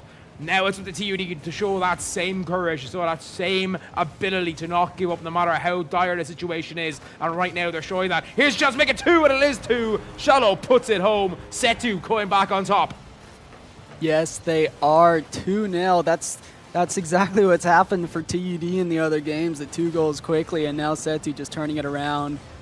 Just under a minute and a half into the game, getting that 2-0 lead. Now they just need to make sure that they don't go back to their overconfidence with the 3-man full attack, and make sure that they're keeping those rotations, or else TUD will be able to bite back. But here we go, just over a minute and a half in. Panda pushing into the side, into the corner, but now TUD on the attack again. Great interception there from Shallow, but it is red from the TUD side.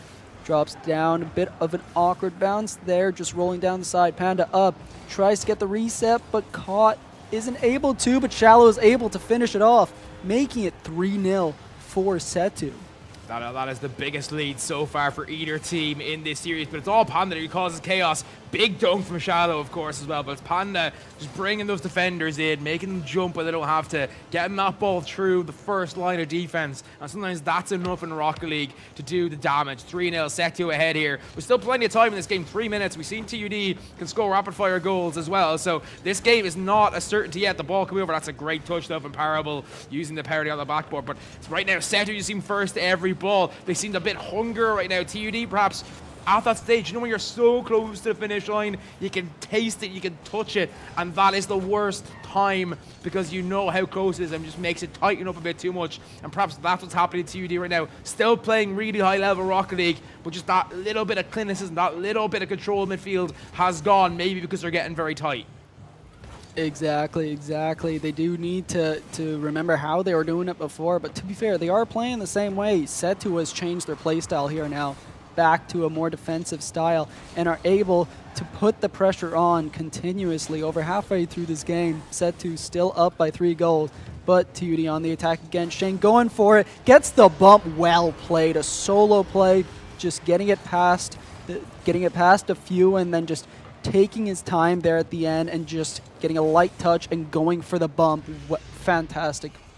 Yeah, beautiful heads up Rocket League there from Shane. Gets about one player and then just makes the bump. But again, really good rotations from Setu. They have that third man very clearly established now. Of course, not the same third man all the time. They are rotating in and out, and they're all capable of doing that defensively. If you, of course, want any player on there, it is Shallow to be in that third man position when chips are down. But Tomster and Panda are also great defensively as well. That's something we do have to remember. Panda probably the best player offensively on this team. Shallow probably the best player defensively. And then, of course, you got Tomster, just so good all around. And we got that talisman for this team, really, in terms of his charisma. I know he doesn't seem like he's got much charisma sometimes, but Tomster is that leader. But that's a great shot. Parable with a beautiful redirect. And all of a sudden, it's only a 1-goal game. Like we said earlier, TUD they always get their 2 goals quickly, I gotta say. But close game, minute 44 on the clock, just a 1-goal difference. TUD knows they're so close to the win, they're so close to stealing the crown, and they really want it and are gonna try their best to keep the pressure on here now. Sam getting the first touch, tries to knock it mid, caught with a low boost though, does their best to finish it off here, keeping the pressure on, but Shallow is able to get an awkward touch there, and TUD is able to get a bit of a more pressure attack. Here's Tomster, does overcommit a bit there on that attempt, but his teammates are back. Almost a chance there for TUD, but it was not able to finish it off. Just over a minute left on the clock. TUD needs to make something happen here now. They do indeed. Well, they don't. They lose this game as well. They still got 2 more opportunities. They want to get it done before Game 7, of course. But if worse comes to worse, we do go to Champions Field. You know, we should be. That's when TUD should start worrying. But they still got an opportunity here. They don't have to do anything drastic. They still want, of course, to extend the house if they can with 30 seconds to go. Just yeah, better to lose by 3 or 4. But there's the equalizer! It's a mistake from Setu that hands it to TUD on a plate, and all of a sudden TUD once again 1 goal away from winning the series. They are indeed. 41 seconds left. Will it happen before? Will we get another high-pressure overtime that will determine the outcome of this series? Another kickoff, 40 seconds on the clock. Setu takes control. Panda going for a double, but a bit too hard of a touch on that ball there. Isn't able to stay close. Sam, shot, but Tomster's able to save that one on any day of the week. Parable does miss it slightly there. Here's Shallow going for it off the ceiling. Taking their time. Not able to get the ball though. Once again, a bit too hard of a touch there. Isn't able to stay close, but once again, just recovering. Setu really going for it here now. A chance with Parable. Sam knocks it into the corner. Tries to read it, gets a bit of a touch there, but not enough to get a goal for TUD. And we do have another intense overtime where a goal could spell the end of the series. Could indeed. And right now, you know what they say, if you're going to aim for the king, you better not miss. Set 2 are wounded, but they're still alive. But how long is it going to be? Can TUD find that killing blow? The redirect, a bit dangerous. The shot coming through, but it's very tame. But here's an opportunity. Set 2 try to keep the attack alive, but TUD will clear it out for now. Panda, not much boost to work with here. Has to work nicely here, but that's a great challenge. No one's home. I thought no one was home, but a great save. I thought that was going to be it. Fantastic effort from Set 2, but a demo on the corner. It's going to for a power play. And again, Set 2 stand firm, but it's getting too close for comfort for them right now. Great touch there from Panda, though, just getting that perfect just wall pinch with the bounce there to give them a bit of a breathing space there. Set 2 does miss a few attempts there, but it is still their attack, and TUD a bit awkward there. Shallow gets it over one, tries to get it over the other, but Panda is able to recover, knocks it mid, Tomster's up, shot, it is saved. Set 2 still on the attack, though. It does get sent way up. Bit of an awkward touch there. Panda knocks it mid. Shallow is not able to do anything there, but again, they've got that third man back. They're not going to let an easy goal go in. Oh! Bit of an awkward one. TUD has a chance, but it is cleared for Set 2. Oh my word, I thought for a second there that was it. Shane just once again not carrying the team because everyone's played brilliantly in this game, but it looked like he was going to carry him to glory that one. But here's a chance now. TUD peppering that backboard, but Set 2 standing firm for now, but how much longer before that dam breaks? And only has to break once, and TUD are champions. Ball could be across here. Shane keeping the attack alive, looking for the infield pass. There it is! Parable scores! Set 2 knocked off the perch. TUD Vertigo are your champions. Fantastic, just well done. A extremely momentous occasion there. Set 2 has lost their crown to TUD, who has consistently tried their best to break through that wall and wasn't able to, but this is the series, this is the season that they have finally pushed through and got their #1 spot. Same as the upper final. Didn't matter if it was Solo, didn't matter if it was Panda. TUD are champs, TUD are top. TUD win the series by 4-1. You see Retzel there, you're gonna bow down to the lads, give them a big congratulations, big celebrations there. Even the production crew have hands on their hearts. What a series that was. I know it was only 5 games, but it was 5 incredible games. Yeah, it really was. A few of them going to overtime as well now. That was quite long for what we had, but gosh, if it wasn't fantastic and just well done. It really was a hell of a series. TUD, of course, coming out on top, but everyone in that series was fantastic, but you had to pick one player as your MVP. Who would it be? It's got to be Shane.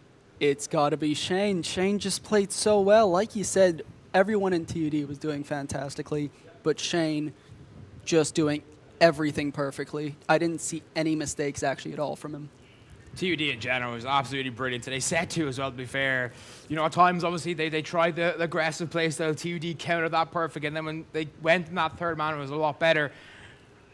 But they let a 3-goal lead slip in game number 5, and that was costly, and Parable punished them beautifully. What a series. I'd agree as well. I think Shane should be the MVP of that series, but TUD finally do it. 3 finals in a row against fourth final in a row against Set 2 with the new Set 2 side with the scholarships, and they have dethroned them. And as I said earlier on, if you're going to aim for the king, you better not miss. TUD did not miss there at all. No, they did not. And like you said, that was Shane's 5th, was it? Victory. And is that his last? From what I'm aware, yeah, there was words, talks he wasn't going to come last year, but this year obviously he has come back to finish out, and he has managed. I won't be surprised if we see that. That'll be his last time. But we're going to send it over back to a cast. We're going to send it to Lisa to interview one of the winning players from TUD. Did not. Like you said, that was Shane's 5th, was it? Victory. And is that his last? From what I'm aware, yeah, there was words, talks he wasn't going to come last year, but this year obviously he has come back to finish out, and he has managed. I won't be surprised if we see that. That'll be his last time. But we're going to send it over back to our cast. We're going to send it to Lisa to interview one.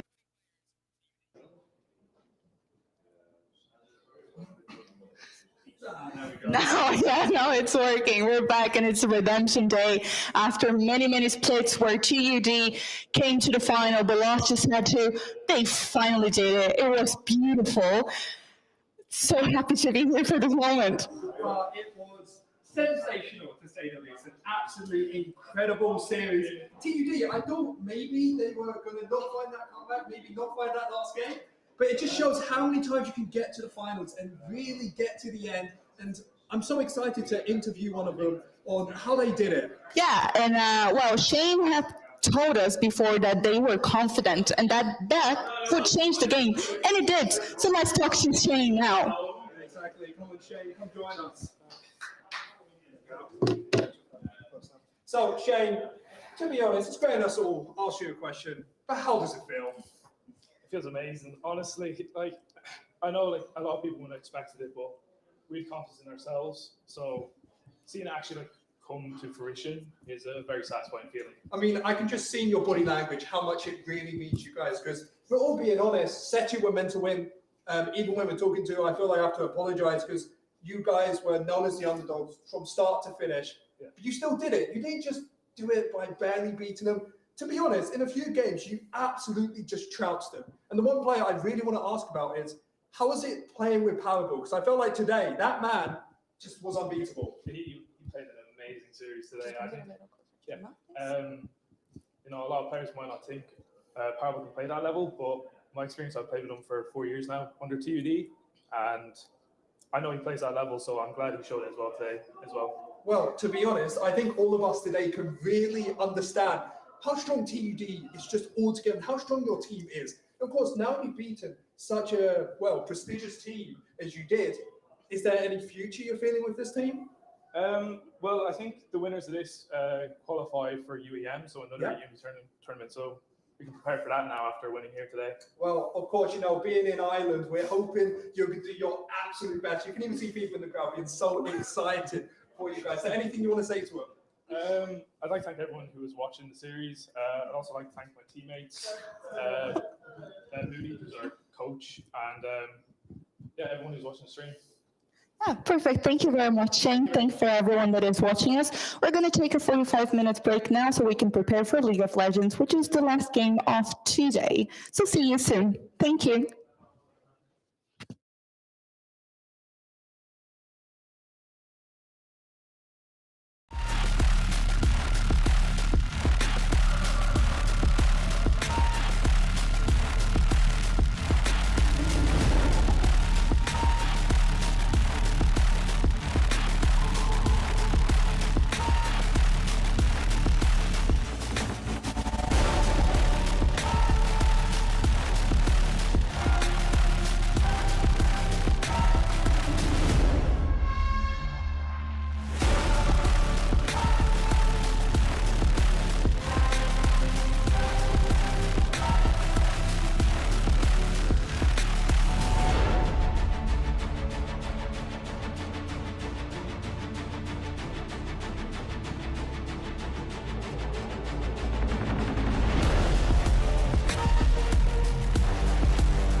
shapes I used to take, hollow like a strong man, but it's easier to push away.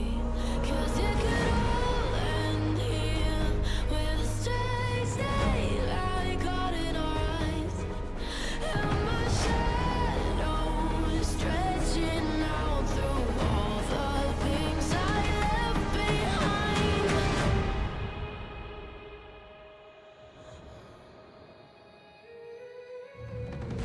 It's in my blood, it's in my veins. Oh, it's in my blood, it's in my veins. Got my heel crushing the snake. There is nothing you can take. In my blood, it's in my veins. I'm still here. Maybe it's a far stretch that I won't come undone, but I will brave the cold edge to finish up what I've begun. 'Cause it could all end here with the strange daylight caught in our eyes, and my shadow stretching out. Is it all enough this time?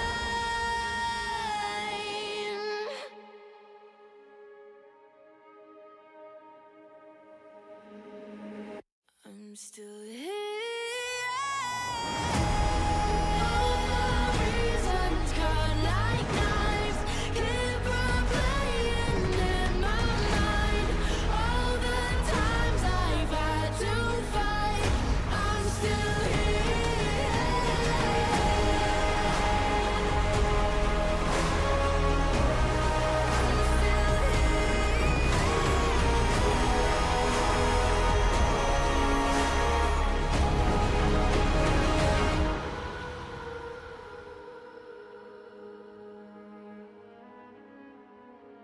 It's in my blood, it's in my veins.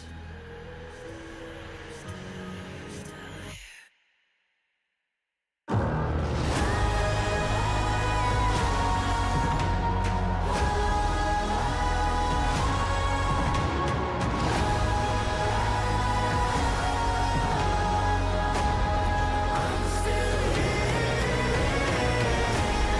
got my heel crushing the snake. There is nothing you can take. In my blood, it's in my veins. I'm still here.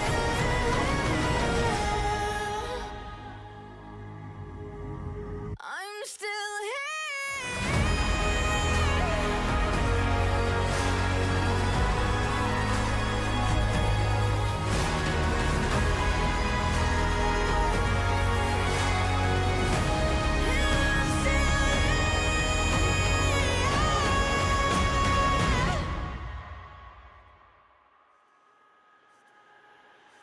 I'm still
Welcome everyone to the spring final weekend of the Ireland Esports Collegiate Series presented by Monster. And today we're gonna be playing League of Legends, which is Zeth's favorite game. I'm Lisa, I'm gonna be one of your hosts this afternoon.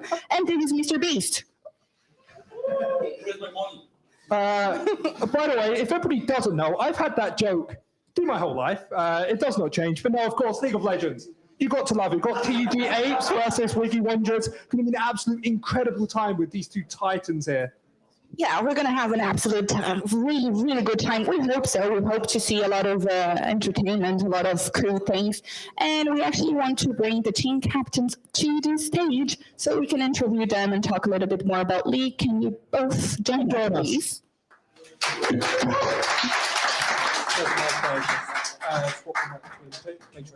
Yeah, just stay here. It's in the middle. Yeah, cool. Hello. So first, can we start with an introduction? Just say your name, your age, which university you go to, whatever you're studying, and how you got into League. Hello, I'm Wiggler. Is this working? Yeah, it's working. It's working. You got this. I'm 23. I'm at Queen's University. I study computer science. How did you get into the League? Yeah. You know, it's sort of just friends introduce you, and then you spend 12 hours a day on it for the next 5 years. Like, it's sort of how it goes. Do you still have time to study? Unfortunately. And how did you get to the professional side of League? I was always like interested in like the esports, like what you were talking about, Fnatic, G2, LEC, all those ones. And when I found out there was like a collegiate league when I joined university, yeah, I wanted to play it. And at the time, at the start, I was pretty bad, but we slowly got a bit better, and here we are now. So at the final, so it means you're not that bad anymore. Yeah, if you can pass the microphone to him. Thank you. Hello, can you do the same introduction? So I'm Sam Carolyn, and I study in TUD, computer science. And what was next? What got you into League? Oh, one of my friends told me to get this cool game called League in like season 6. I remember the login screen was Tarek's rework when I first got into the game. and then multiple all-nighters playing League for too long, and now I'm here.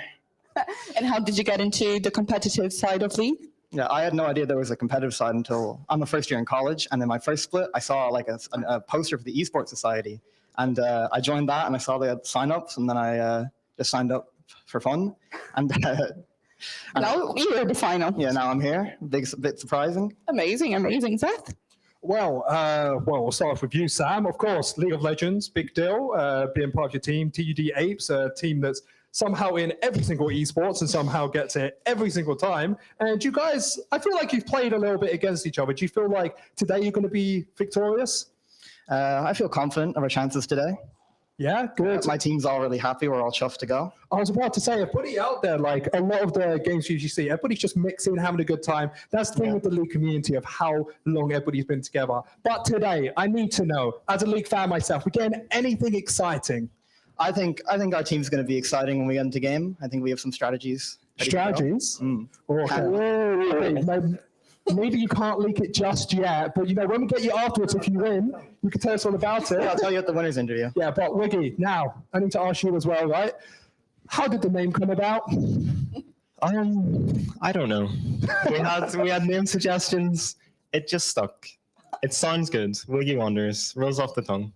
I have to say that when we were looking for you outside, we asked your team, like, where is Wiggy? And they were like, oh, it's just the guy with the curly hair. Look for him. He looks Wiggler. You're going to recognize him. It was like, it's the guy. Yeah, as soon as like, you showed up, I was like, yep, that's him. Because there are usually mascots for teams, but it feels like you're the mascot of your team. So I'm really excited to see how you are going to be able to play today. Like I asked him, anything spicy out of you? I don't know. We'll have to see. We like playing fast games, lots of kills. So that's what we'll look to do. Amazing. Thank you very much, guys. We wish you really good luck. And we're going to head into the game and throw to our casters. Thank you.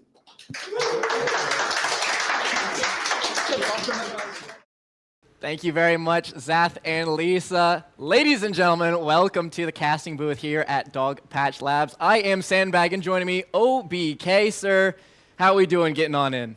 Man, I'm doing really well today. This is the big final of Ireland Esports Collegiate Series. We've got a lot going on. We've got QUB Wiggy Wanderers going up against TUD Yellow. Going to be an absolutely spicy match between these two teams. We've seen some pretty interesting picks come out so far. Playoffs going on, teams getting through groups. Neither of these teams ended up first through group stage as well, which is interesting. We saw none of the top dogs going through, UCD getting knocked out. TUD8's Alpha getting knocked out in the quarterfinals, and here we are now to kind of see these two. Well, QUB won at last split, but they didn't play as strong as they did last time, so I'm really looking forward to seeing how this shakes up. Maybe a couple of cool picks here and there, maybe even we'll see a smolder, I don't know, I'm interested. Absolutely, trying to make something a little bit spicy. Yeah, as you said, it's a 6-4 team taking on a 7-3 team, both of them having defeated the first and second seed respectively, so these are teams who have made a run. They've been able to push through playoffs from somewhere middle of the pack out of this bracket. These are teams with something to prove, right? I completely agree. I think, especially with the likes of QUB, they're under a lot of pressure now because they won it last split. They're going into this now as champions, defending it here against TUD Yellow, a team I had no expectations to get through at the end. They played really well throughout this, taking out the Daredevils, taking out a UCDB as well, or Gibbons, or UCDB, sorry, took out UCDB before this to get into the final, and now they have their biggest test in front of them here. They have the champions of QUB Wiggy Wanderers, and I am really hyped to see this. Absolutely, they're taking on QUB. The other side, QUB are trying to run the full gamut, right? This was a team who knocked out in their quarterfinals a TUD team. They knocked out in semis a TUD team. In finals, they're looking to knock out yet another TUD team, go 3-0 against an entire college. That's some bragging rights there on top of it.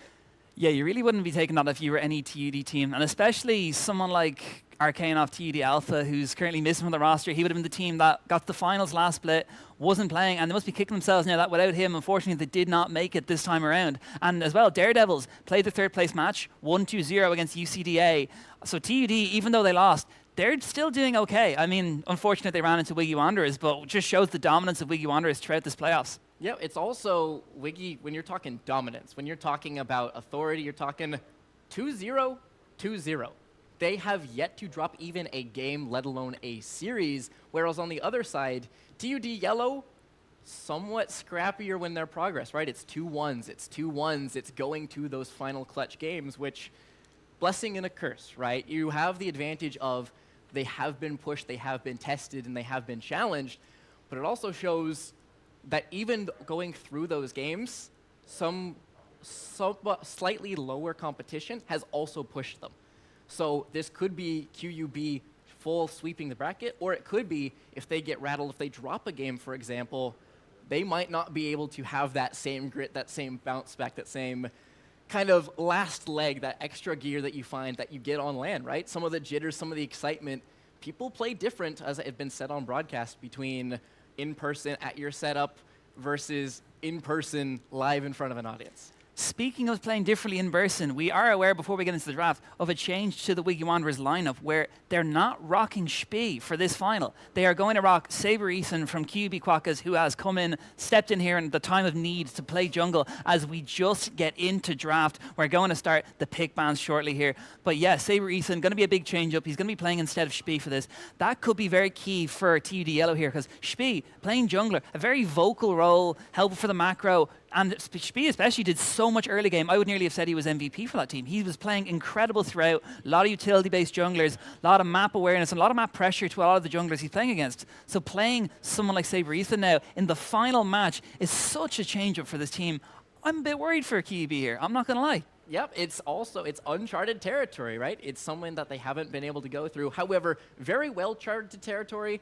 Shaco bans. This is removing the clown, want nothing to do with it. The one trick immediately taken away alongside a Vex, answered in kind with this Ahri and Akshan as the mids get pinched a bit more.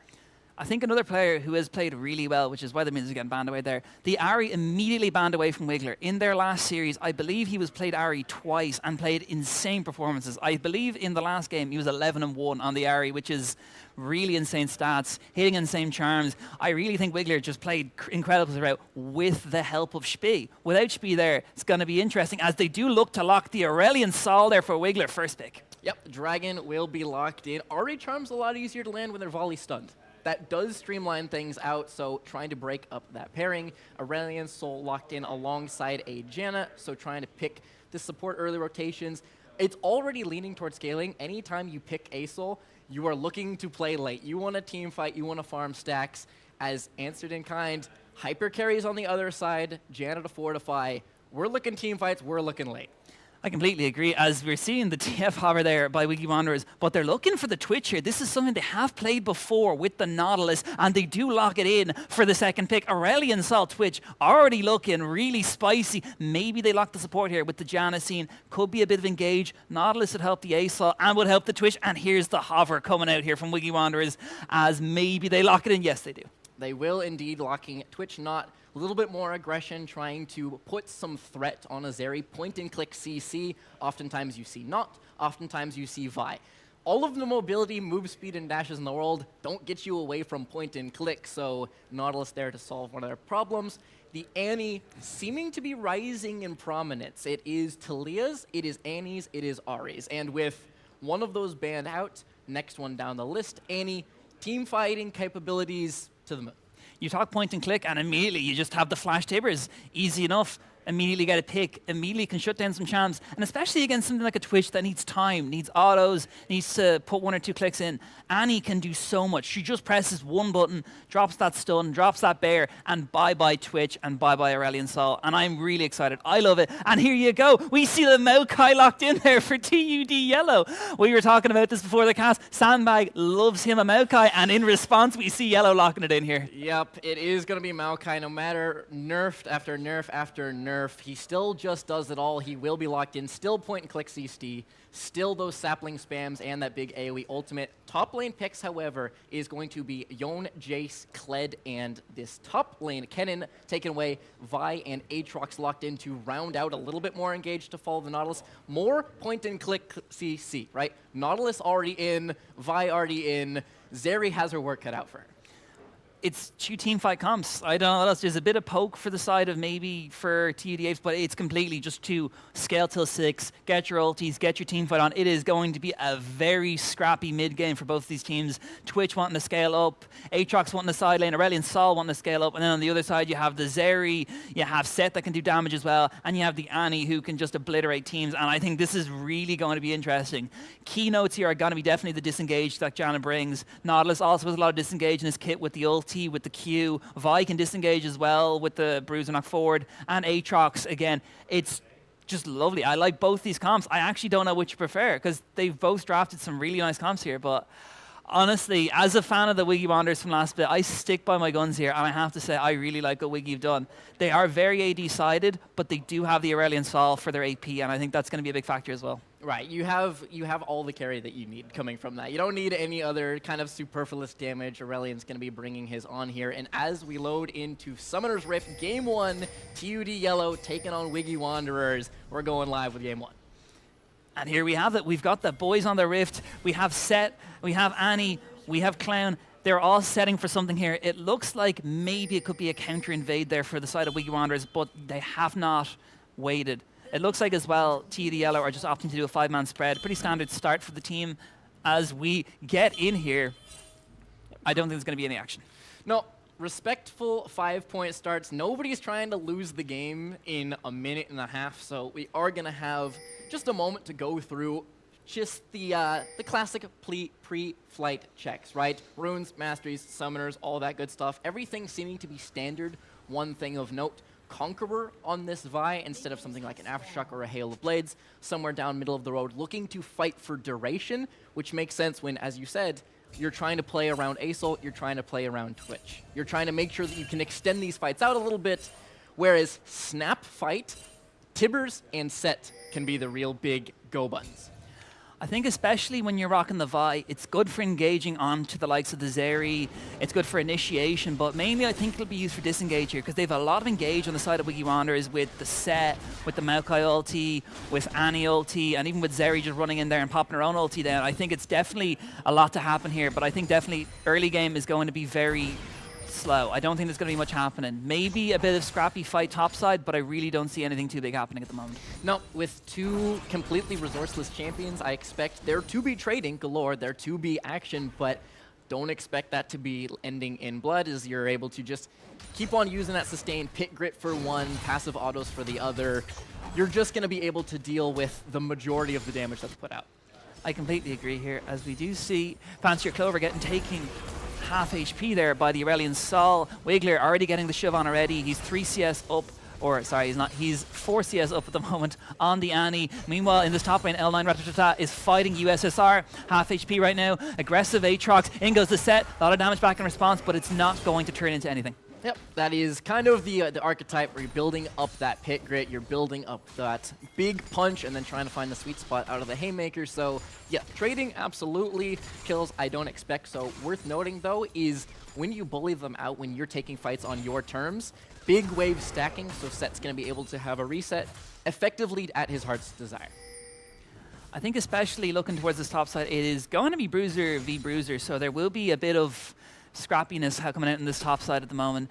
Although the main line we really want to look at here is going to be the bot lane. We've got the Twitch, we've got the Zeri. If they set that Twitch behind, that is pretty huge for Wiggy Wanderers because a lot of their late game fighting capabilities will probably come from Twitch doing something later on, 3-0ing them, a Rad IRL play or something, just absolutely destroying the whole team, some clips montage, but they do have a lot of ways to shut down this Twitch on the side of Wiggy Wanderers. So I think at the moment, it's really up to whoever makes the first mistake here loses. And I think that's what both teams need to be thinking about. Yep, for now you are just in a bit of a holding pattern. As you said, level 6s critical across the board. This is where massive combat power comes through, as there's a nice little yank. Top laners are hot. Both junglers are hopping around this top side as well. Vi is going to find the Maokai there. Maokai around that top side, maybe he can get something off as the game just going into a quick pause here.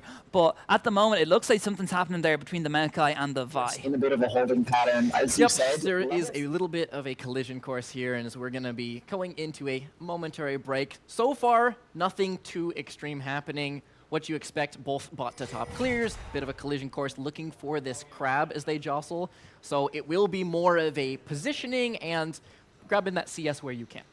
I agree, Adam, at the moment. Something's going to happen. Vi and Maokai are close together. Aurelion Sol is rotating up as well, as it looks like maybe in a second here we'll get something happen.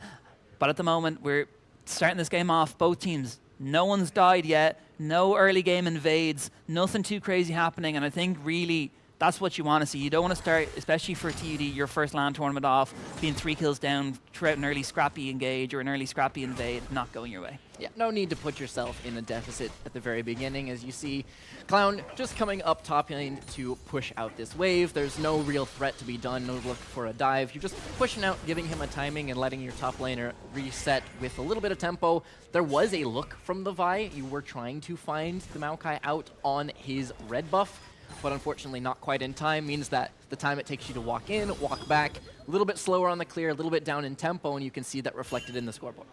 Something of note as well is if you're looking at CS discrepancies right now, Wiggler currently 14 CS up on Fancier Clover at the moment. That might be a sign of things to come at the moment, as that Aurelion Sol appears to be bullying Annie quite hard early on with the Comet. Yep, Comet spam, a little bit of harassment as well, and just looking for those Q procs. Stepping away with the movement speed out of that Molt Shield is an answer in kind, and again, level 6 is where you're looking for. Annie can have the point and click setup. She can have the Maokai to follow up. They have enough to throw him down. They just need the XP to get there. I think that's kind of the big talking point here, is they need to get to level 6's. Clown is looping, looking for though. something. Moo going really aggressive. Nice stomach come out there. The hook connects onto the Janna. Blazeboy trying to walk away. Kelko's not going too aggressive, and neither is Saber Reason, who has now joined the fight here. Maybe TUD overextend and QB look for something here, but that is not going to be the case, as I believe he was spotted on the ward in the way in. Pair of flashes for TUD Yellow in return for a singular ghost. Kelko just zipping on out of there with the extra move speed. A very expensive look for TUD Yellow as they try and find over the wall Flash Maokai W, but just don't have the damage through so far. no purchase on Zeri, no DPS to really work with. At the moment, though, that was pretty good for Wiggy Wanderers. It's the spot you want to be in, especially going into level 6 right now when you get that engage up. Having 2 flashes down for your team is already a bit scary when the first dragon is up and the first fight may start soon. And worth noting that Nautilus didn't use his own. So at any given moment, he can pull the trigger onto a flashless Janna and close the gap. There's no answer there.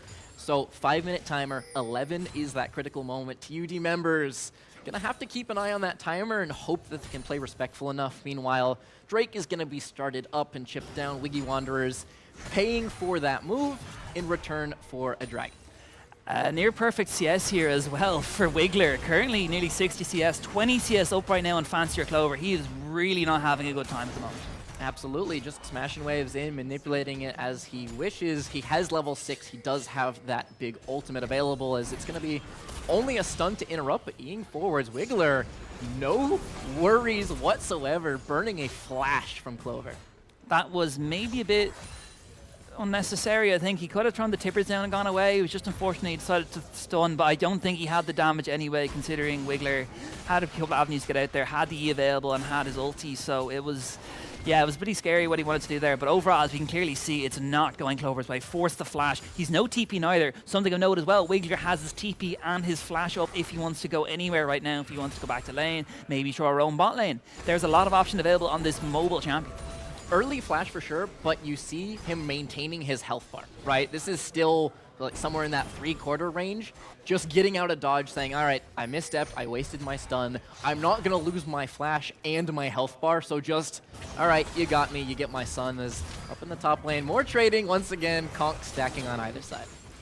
Nima and Ratatata just having a bit of a noodle fight in the top lane. Nothing too major happening, as most Bruiser matchups go, really. It's standard. It's some standard stuff. If you're half HP, if you're a quarter HP, it really doesn't matter. But right now, we do see Saber Ethan passing towards that top side.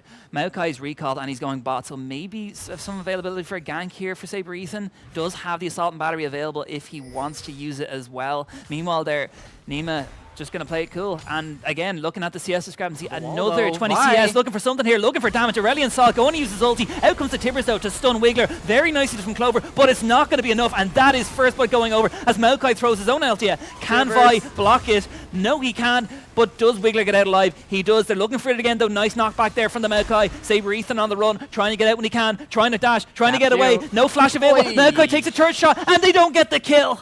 The exit was beautiful. Wiggy Wanderers get in, get out, and pay with no kills traded back. They were immediately in retreat from Tibbers, then they were in further retreat from Maokai, but no one could close the gap. That flash that was saved from the dragon ends up being the difference maker. Tap Q out of Vi, gets her out of Bramble Smash.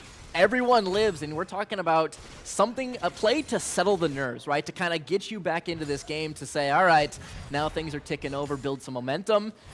Wiggy Wanderers, more than happy to pick that up. Set not going to connect the pull there. Ultis are available for both of them. Going to use the World Ender. Can Nima get the kill? Don't think he can, but he does have the flash available. If he wants to flash EQ at any point in this, he can. But at the moment, I think they're going to leave it. Meanwhile as well, Wiggler just dominating this mid lane, by the way. Maokai is hovering bot lane, but does not have the ulti or the flash available to do anything. I think he was more thinking that maybe Saber Ethan was around. But you do see the ulti from the set. Is that going to be enough to take out Nima? No, it is not. They're looking for something. Meanwhile, bot lane, another fight's going to start soon. But top lane, something's happening here. Ratatata looking for Nima. Nima trying to get over the wall. Really nice E to try and walk away. Doesn't have the flash though, because he just used it there. He's taking minion aggro, but here comes Wiggler. Can he get him out in time? No, he cannot. Ratatata taking out Nima, but he's going to go down for his own troubles. Nicely done, 1 for 1, and Wiggler gets himself the kill as well. That was what you want, ideally, for Wiggy Wanderers in that situation. Absolutely. Top for top, both will end up falling, but Wiggler, a massive benefactor. He's able to zip on up top lane with that priority that we keep hovering on. He gets up top, he impacts the map, gets one back, and now he, on purchase, will be so comedically far ahead of the Annie. She just has to give. She gets a plate in return for the roam, but in terms of a heads-up battle, you gotta just give the dragon a space. And it just shows the importance of having push, because Wiggler just having a permanent push on his Annie meant he could just do insane plays like that. And because his champ's so mobile, he can just go at any point bot lane. He can do this again and maybe get Twitch ahead. He can go top lane again and maybe help out the Aatrox. Either way, unless Clover can hold this wave, can get some shove on, and can really do some damage to the Aurelion Sol, this is going to keep happening. Absolutely. They can't quite keep a lid on this mid laner, so the one who the name is bared by ends up coming up soon in this game. Meanwhile, Vi looking for the flashless set. Vi hasn't got her own flash, but she does have the ulti available if she wants to use it. Nice Q connects her from the Aatrox as Saber Ethan goes in. He's going to use the ulti. Half HP, Ratatata. Here's Leaf, maybe to do something, but they've put a lot of resources top, and now they've left Kelko 1v2 as Janna Zeri are looking for something as well. Zeri not going to use the Lightning Crash just yet. Not going to connect, but Kelko goes invisible. Maybe he wants to take this fight himself, but the Maokai's here. This is not what you want, and I think the Twitch is going to try and walk away. Ulti not going to connect though. Ghost. That is really big for Wiggy Wanderers. That's a Maokai ult then. Yep, Ghost was enough to get him out once more. The Rat is using the absolute bare minimum, and twice he just hot steps on out of there with all that extra move speed. Also worth noting that this punish angle, right? This idea of it was 11 minutes into the game that Janna had no flash and not did. That has lapsed. That has come and gone. Drake goes the other way, and Nautilus never able to go. However, flash forward over the wall. Out comes the Lightning Crash as well. They're looking for Wiggler. Not going to connect with the Q. Here's Kelko. Can he do something? He's looking for something. He's used his ulti. The spray and pray, though, not going to matter. And overall, that's just going to be a dragon, and that's just going to be Aurelion Sol using the ulti. So overall, just net gain there for TUD Yellow. Maybe that helps them get back in as the fight comes out here. In goes the Nautilus with the flash. Ignite is also available if needed. Ulti going to be used now onto Maker Moo. Kelko, though, is way too low to go in here, and they also have a ward, so they know exactly where the Wiggy Wanderers bot lane is. Yep, slipping over the wall. No line of sight for Dredge line, so you can't follow up. The Lollipop is pretty nuts, but it's not quite that crazy. So Zeri's able to break line of sight, get on out, and we talked about needing to flash forwards. You needed to do it about a minute and a half ago. Unfortunately, he heard the call, but just laid on the punch. Overall, though, it's good to see, especially on a team that are playing LAN, you know, their second time. I know I said this before, but playing aggressively, because a lot of people would just turtle up playing in person versus playing these online matchups. So the fact they're playing so aggressively, even if the play doesn't work, what do they net lose? They net lose a flash and maybe another summoner there, but they don't lose anything by gaining. It's nothing ventured, nothing gained as you play on LAN. And playing aggressively like that is a good sign that your team is comfortable with what they're doing, which when you're playing in a situation where the other team are turtling, you want to be the aggressor. You want to be the one to make my team say, oh my god, I'm a bit worried here, what do I do? And that's what Wiggy are doing. And if people aren't willing to contest you, right, if you say, I'm willing to fight you for this, and they say no, it's yours. It's just completely forfeit, so absolutely playing aggro. Chain slipped, though, up top. They're looking for something. The ulti is available for the set, not going to use it. Aatrox also has the Whirlwind available, but as the Tibbers doesn't connect, unfortunately, from Clover. Flash Tibbers whiff. Such a critical tool out of the yellow quiver means that Wiggler, he's rocking 2-0-0. He's already rocking first item, and now so much of the threat is just dispersed. Wiggler right now also TP off cooldown, flashback off cooldown, has his ulti, and is back shoving. He's 25 CS up now on the Annie, who is now an ulti down. Completed her first item now. But Wiggler also is going to go back with a bit more gold himself, and he's going to kill Tibbers. This is just ideal for Wiggler. You go into the Malignants hoping that that big turnaround ultimate with the Shred, they might be looking Maokai ultimate. Maokai looking for Kelko. Kelko currently invisible. They're just going to take the Nautilus kill if they can. Nice knockback from the Maokai there. But Kelko's popping the spray and pray. He's looking for Janna. Is Ignite enough to take him out? Yes, it is. But can they get another kill? Here comes Aurelion Sol. This is going to be 3 for Wiggy Wanderers. Oh my god. Really well played. Incredibly low from Wiggler. Clover nowhere to be seen. And this is again the push power of this Aurelion Sol. Solo lanes pile in. Wiggy Wanderers call down Wiggler, they call down Nima, they pull everyone to the party in that flash, which Twitch has saved, right? Ghosts out the first time, Ghosts out the second time. This time, he has it to spare. Stalls out long enough for the solos to arrive, and sure, you crash a turret top, you pick up a ton of gold onto Set. When it comes to a heads up between Set and Twitch, if you're trading gold on that front, every day of the week, Wanderers are laughing. I completely agree, and in a play that looked so good for Yellow off a Maokai ulti, it just went oh so wrong, and it ended up just going so much better for the Wanderers. 3-0-1 on the Cerulean Sol, 20 CS up in lane, nearly finished the second item. He's got the Haunting Guys complete there, looking for the Leandries. Meanwhile, only the Malignance purchase, hasn't even got tier 2 boots on Clover. So it's already nicely started, and with only Nima kind of necessarily behind, and I wouldn't even say behind because he's 25, well, he's 15 CS up, so he's nearly a kill back into it. They're all net even, and they're already up 2.5k gold. This is what you want to start your game off with for Wigglers, and they're looking for something here as well. They're looking to try and take this Rift Herald. Single bright spot for TUD Yellow is that set, right? It is that structure gold. It is something. They're not completely blown out of it. They are cross-mapping 1-to-1 on the Drakes, 3-to-3 on the Grubs, hanging in there. But this is Wiggler moving around the map and the team facilitating his movements. Every time he has a window, they're letting him play.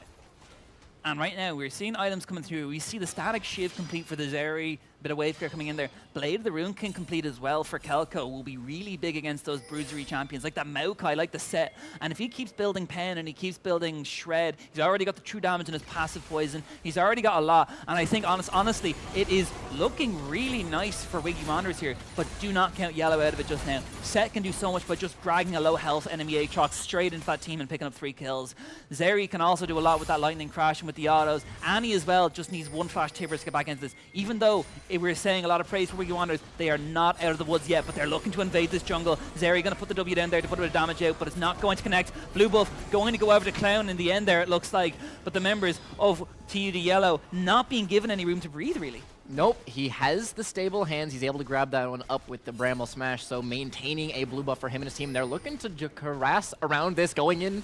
Ooh, Maokai with a really nice Q to knock 2 members back out there. Very nice engaged, but Wigger taking out the Janna, looking for Clown next. Set punch! Set picks up 2, but 2 kills going over to Wigger. Aatrox picking up the Zeri, and now with his Ratatatan Clover trying to survive. Tibbers does not stun anyone, unfortunately. Nima going to versus double kill for Nima. He's looking for Ratatata. He's got it. Here comes Wiggler. Here comes the other members. Can Tibbers get there in time and help the boys? No, he cannot. That is nearly going to be the ace for Wiggy Wanderers as Janna just comes up now, and that's going to be the Dragon. That is so big for Wiggy Wanderers. Absolutely. 4 men dead in TUD jerseys. A massive fight. It looked, again, yet another bright spot in set. He picks up 2 with a single punch, but with that cooldown gone and Annie not there to immediately join, fight is absolutely leaning the way of the Wiggy Wanderers, and this game feels cracked open. 4k gold, second Drake. The stacks begin to pile up. 6-0-2 on the mid lane, up 40 CS. Like everywhere you look in this mid, it is Asol, Asol, Asol. Asol with the completed Leandries as well. 2 items done now, a lot of damage over time, slowing as well. I would not want to be any of the slower members for the side of TUD Yellow, and unfortunately that is just going to be the Janna. So a lot of the disengage could even just be gone from just that alone, really. But we need to be careful for Yellow. Yellow need to play it slower, and they need to really turtle up here, because right now it's slowly sinking away. I wouldn't say it's going anywhere past this, but it is slowly sinking, and I think Yellow need to really batten down the hatches of their ship if they want to keep this game going. You got to leverage set, right? This is about the only bright point. When gold flashed up on your screen, it was 4 blue leads in a set. And he did his absolute best in the team fight, but it's got to be more, unfortunately. He's got to have so much on his back because he's about the only bright spot they got. Annie's sure she can jump in, but she's not at a point where she can one-shot. She doesn't have the ability to really just blow someone up quite yet until the items pile in, and gold is going to come at a premium if you can't stand in lane versus Wiggler. I mean, he's 40 CS down at the moment, or 50 CS down now at the moment to Wiggler, and it's a really tough spot for Clover to be in. He does provide utility. I'd nearly say he should probably have gone Rylai's Crystal Scepter first item. I'm no Annie OTP. I mean, I've played a bit, but honestly, even just the situation where you need to slow a lot of these champs down, maybe the Rylai's was probably the better first item pick if you knew you were going to be a bit behind, if you knew how much push potential Wiggler had, just hope to slow him down, get something, and maybe second item, that's what he's thinking. Because right now, I don't think he wants to be going something like the Death Cap, or if he wants to go anything else really. I think he needs to play utility, he needs to play for team, and I don't think he needs to be making the playmaking maker here really. He needs to just set up with that Tibbers and just get out. Absolutely. Tibbers is currently the one thing you're bringing to the party, and so Malignance, I would absolutely agree, is the correct buy. Just trying to make sure Tibber is up as often as possible. That is what you can provide. Even if you're behind, an AoE stun is an AoE stun, so I definitely agree with the Malignance. That said, You are currently bleeding out. You've got to find something, and Lightning Crash used. Do they find it way onto Aatrox? World Ender instead. Movement speed rooted. Maybe they catch. Set ulti right into the remaining members of your team. That might have been a very dangerous play there if you did get the Qs out, but yeah, they do get the kill onto Nima. Shutdown as well, because he did have that 150, and they're looking for here. It's going to be a 4v5 now, but they take the turret. Gold going over to Wiggy Wanderers, and in goes the Aurelion Sol. They don't even need a man, they're saying. As they're going to crash this into the turret. No, they're not. They're crashing in. As so much damage gets out, but Tibbers doesn't get out. Look at Wiggy Wanderers. They're trying to demolish Yellow under their own turrets, and this maybe isn't the best play for them. They're seeing stars, and maybe that's all they're seeing as two members get taken out immediately. They really should have overthought that before they went in there with the Rift Herald. Maybe crashing into the turret instead of into the Maokai, but oh, that was maybe not the correct play there. Absolutely awesome call. All 10 players seeing stars. An incredible ultimate from the Skies Descend, and then your Nautilus takes his 3rd or 4th tower shot and just dies to structure.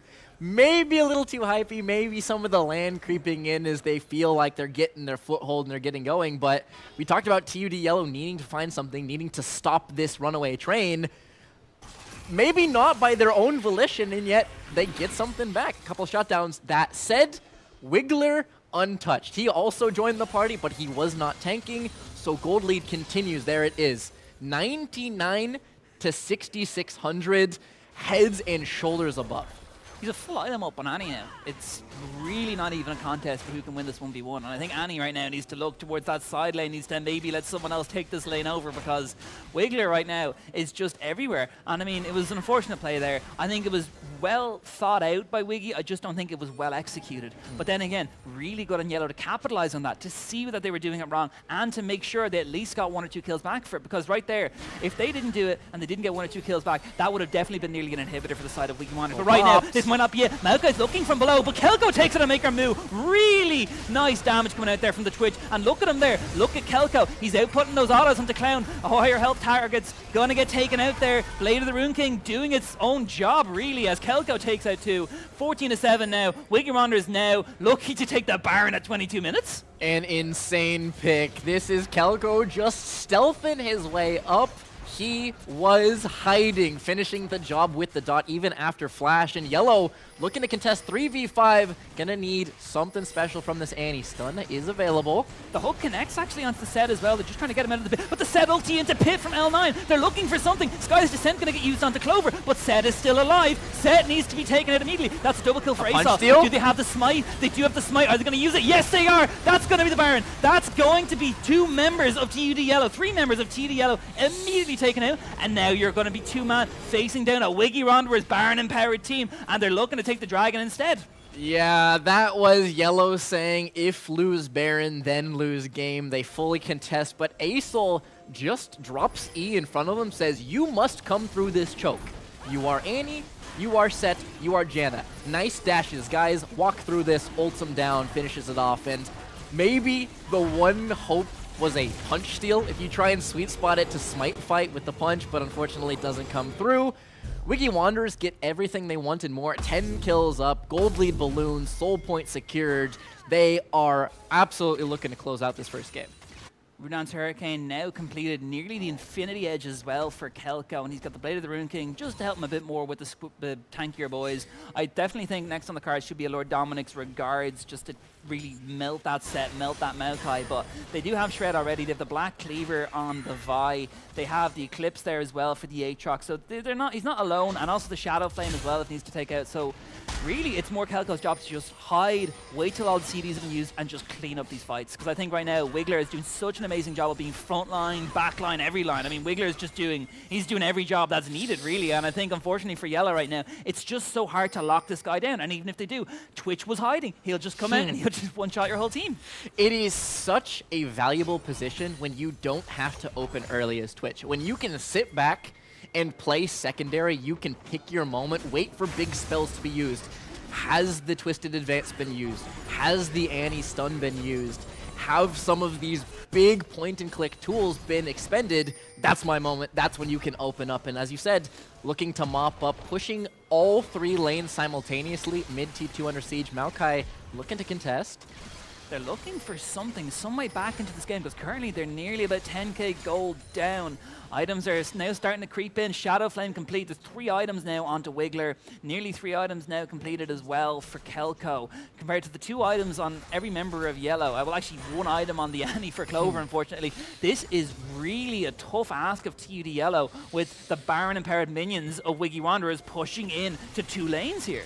And they're looking for the hook. They're looking for the engage. Wiggler also doesn't make it over the wall, unfortunately, but the lightning crash is going to be used, and he doesn't even need to, as he's just doing so much damage to Clown. And meanwhile, Twitch is also doing bits. Blazeboy just barely alive there. They're looking for something. Maybe it goes a bit more aggressive, but Nima doesn't even need a turret. He's going to take out Clover. He's going to actually force the remaining members of TUD Yellow out of it, while the set's on his own there as Wiggler takes him out. Aatrox goes in. Aatrox goes ham. Triple kill potentially for the Aatrox. No, it is going to be taken by Saber Ethan, but already this may just be the game for Wiggy Wanderers. So well played, clean, good macro, good micro from this team, and that was just such a well played play from Wiggy Wanderers there. I think they just played this so well. Positioning immaculate from ASOL. That's the only way that they are able to turn this one around. The reinforcements attempt to pile in and are cut off completely. Nima just body blocking the rest of the squad as they pile in. So TUD Yellow, no hope back in it. Wiggy Wanderers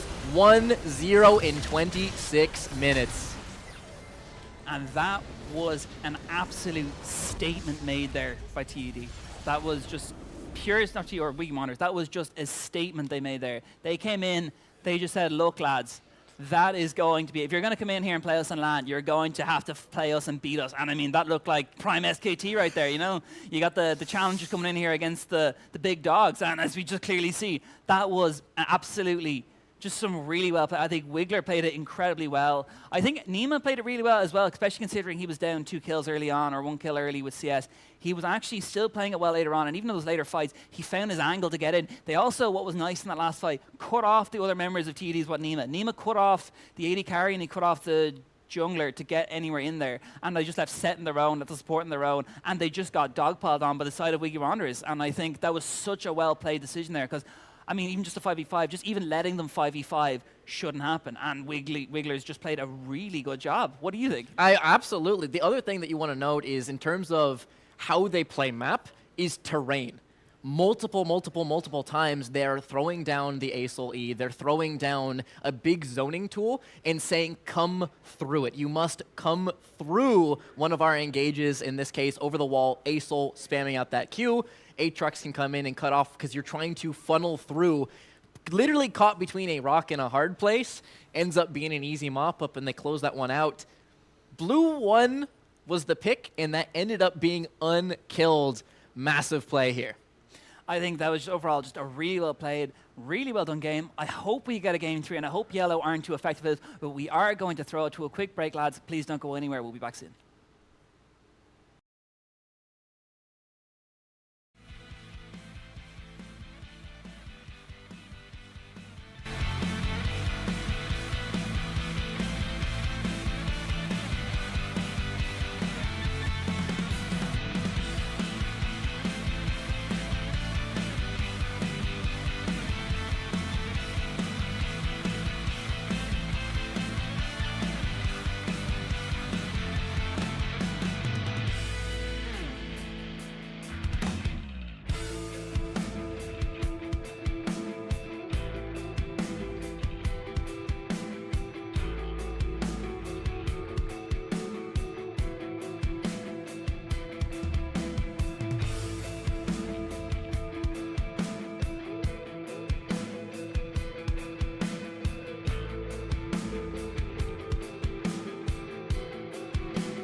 TUD Yellow going down 0-1 in game one. Hard at work as we have a bit of a peek behind the scenes, trying to dig this one out here.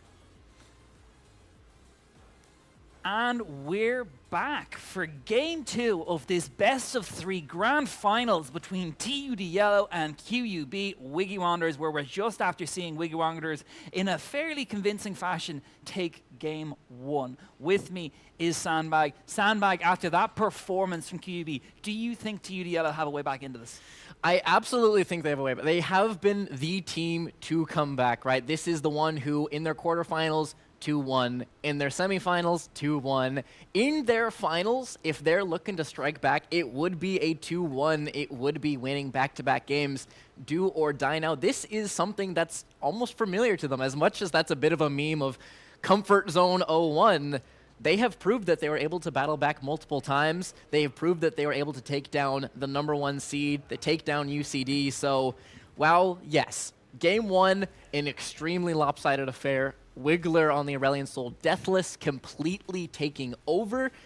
This is still a team who's got fight left in them. They're not just going to have the mental go and end this one swiftly.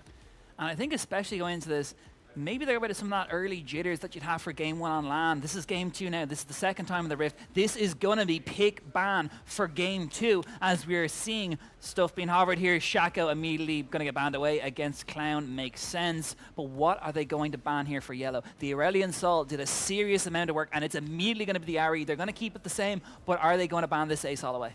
That is the issue, right? They have elected to stay red side. They have gone for the continued side, which means they're not going to contest the pick. They're just going to ban it. Mids fly through. It is Vex, Aurelion Sol, alongside Jinx and Camille.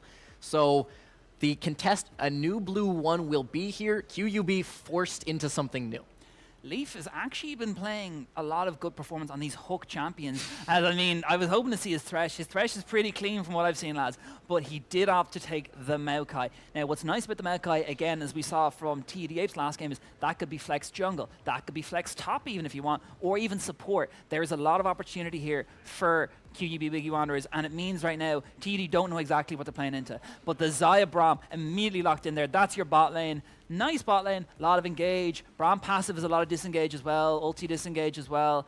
There's a lot of utility that they've just brought in, and Xayah recall as the Akshan, a pick that was banned away last game, getting locked in here for Wiggler. Yep, when you go for the Aurelion Sol, when you say that this is too much of an issue, it is going to be Akshan, the one benefiting from the bans. Kennen, Akshan, spicy solo lanes. Yes, blue one Maokai ever present. This is what we want to discuss. This is two champs that can take games and run with them, and players who performed on Aatrox and performed on Aurelion Sol, so much more agency available, and instead Cassiopeia, the attempted solution to these problems. I have seen Neiman's Kennen. It is super good. I actually think this is a really interesting pick. And something still, that flex pick is still available for Wiggy Wanderers. That Maokai has still not been locked into the support role. You could still put a jungle. They did that last game. There's still an opportunity to flex this. But the Cassiopeia locked in means right now we're waiting on the jungler, we're waiting on the top. And judging from the bans there, they think that is going to be a Maokai support as they ban away the Vi. They ban away the Twitch as well. I like it. It did a lot early for Kelko. He did bits later on as well. He needs to come up with something different around. And with Jinx banned away, that's a lot of the S tier ADs taken away immediately. But there is something else they can do right now. They have other options. And with a relatively interesting team locked in there for TD Yellow with the Graves, maybe something longer range could come in here because they've got two range champions, pretty short range, maybe something a bit more longer, as we do see the artillery marksman Hawk down there. That might be the Kog'Maw. It was locked in as well, and it is going to get locked in now with the Kog'Maw locked in for Kelko. QUB finally deviating from what has just been the standard drafts all the time, the Karmas, the Xin Zhaos. They give the Maokai, but still J4 as a solution to this. Xayah, you can trap in Cataclysm even through Featherstorm. The DPS, Action, Kog'Maw, Kennen with the Slicing Maelstrom, if they get their ideal team fight, if it is set up, these fights are just obliterated with the Maokai R5 trying to, or this Malphite, pardon me, R5 trying to answer out this team fight. Kog'Maw is going to have to position with extreme care. I really think there's two timers here. You've got Cassiopeia, who comes really online late game. You've got the Kennen, and you've got the Kog'Maw's the main one. That's another late game champion as well. It is going to be pretty interesting what's going to happen here, because both of these comps at the moment both want a team fight yet again. Although I think Zai does provide a bit more poke potential. Cassio has a bit of poke. They both want to scale to late. You maybe put Graves in a side lane. You maybe kind of look for early pick the Graves, but they both scale. They both have a bit of unique picks in here. We do see the Cassiopeia locked in. We have the Kog'Maw and the Kennen for Wiggy Wanderers. I don't know how Yellow are going to react to this. I don't know how I'm going to react to this going into this game. And honestly, I'm pretty excited. But we might just throw it to a quick break. We'll be back in a second. Don't go anywhere, lads.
I lied awake for days, counting all the ways I died.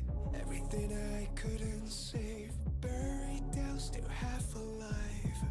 It's got me crawling in my skin, but no one's coming out to hold me close. Pouring out the gasoline, yeah, I've been making friends with all these ghosts. And I got nothing left to lose. Fight to the future.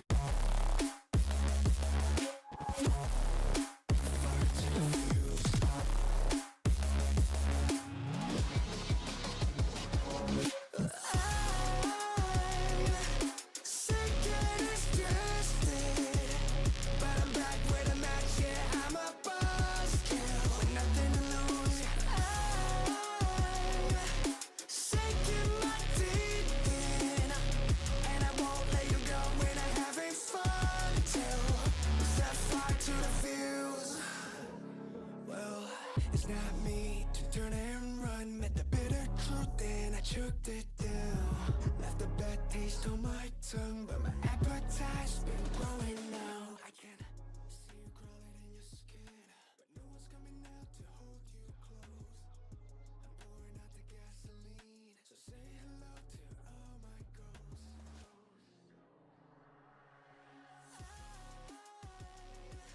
so say hello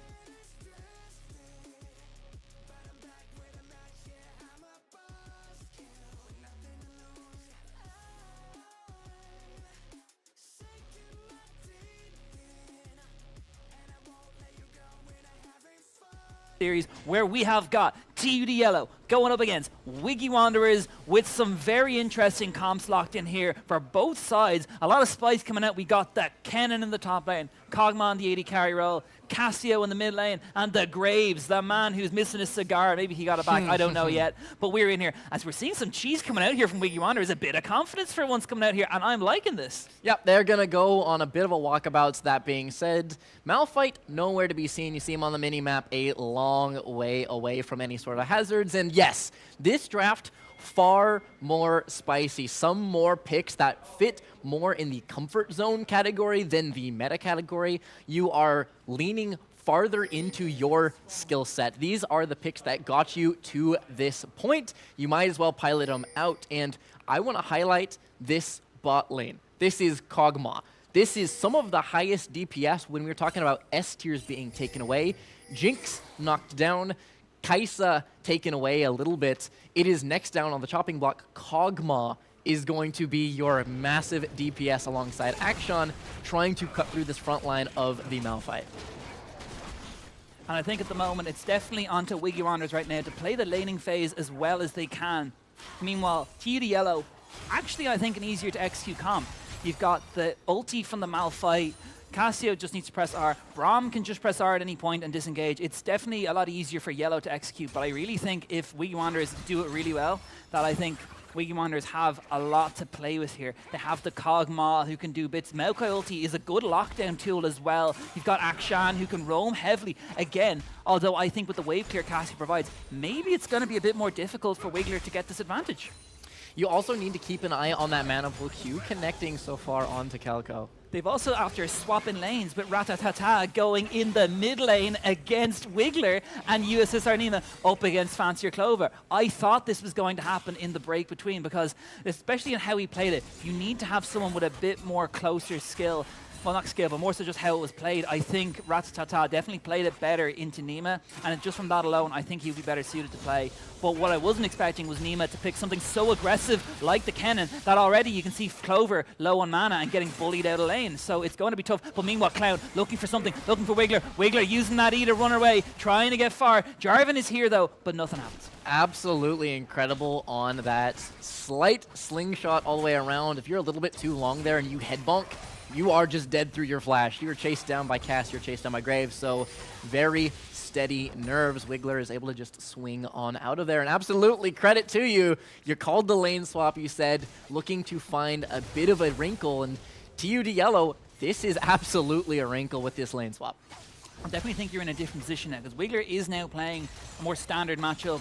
Ratatata, though, might not actually, because he is getting taken quite low. Jarvan looking for something, forcing the flash immediately. And also the exhaust was used just there as well. So Ratatata is double summed down. Jarvan trying to get away, but he does not have the flag and drag available. Ratatata putting his Qs down as well. He's going to EQ in. First blood for Saber Ethan. And is he going to get out? No, he's not. But Wiggler right now trying to stay alive, going to just easily E away, but a 1-for-1, but the first blood going to go over to the Jarvan. Going back in, Cassiopeia trying to support the Graves, make sure he's not going it alone, but identifying, hang on a second, this Snake does not have the resources to do it, turns around, pays with it with his life, but again, when it turns to gold allocation, while they might both have picked up a kill, you're definitely taking gold on Cass in return for gold on J4. Something that I think could be pretty big in the old difference-making department here is the Kennen, although saying that he's forced to flash immediately. Clown knows where he is, but here's Saber Ethan. Can he do something? He does have the flag and drag available, but does spot there's 2 wards there. But as I was saying earlier, I definitely think a big difference maker could be the Kennen here as well, because the Icing Maelstrom is so huge. Nice stun coming out as well. Saber Ethan not going to go in this time.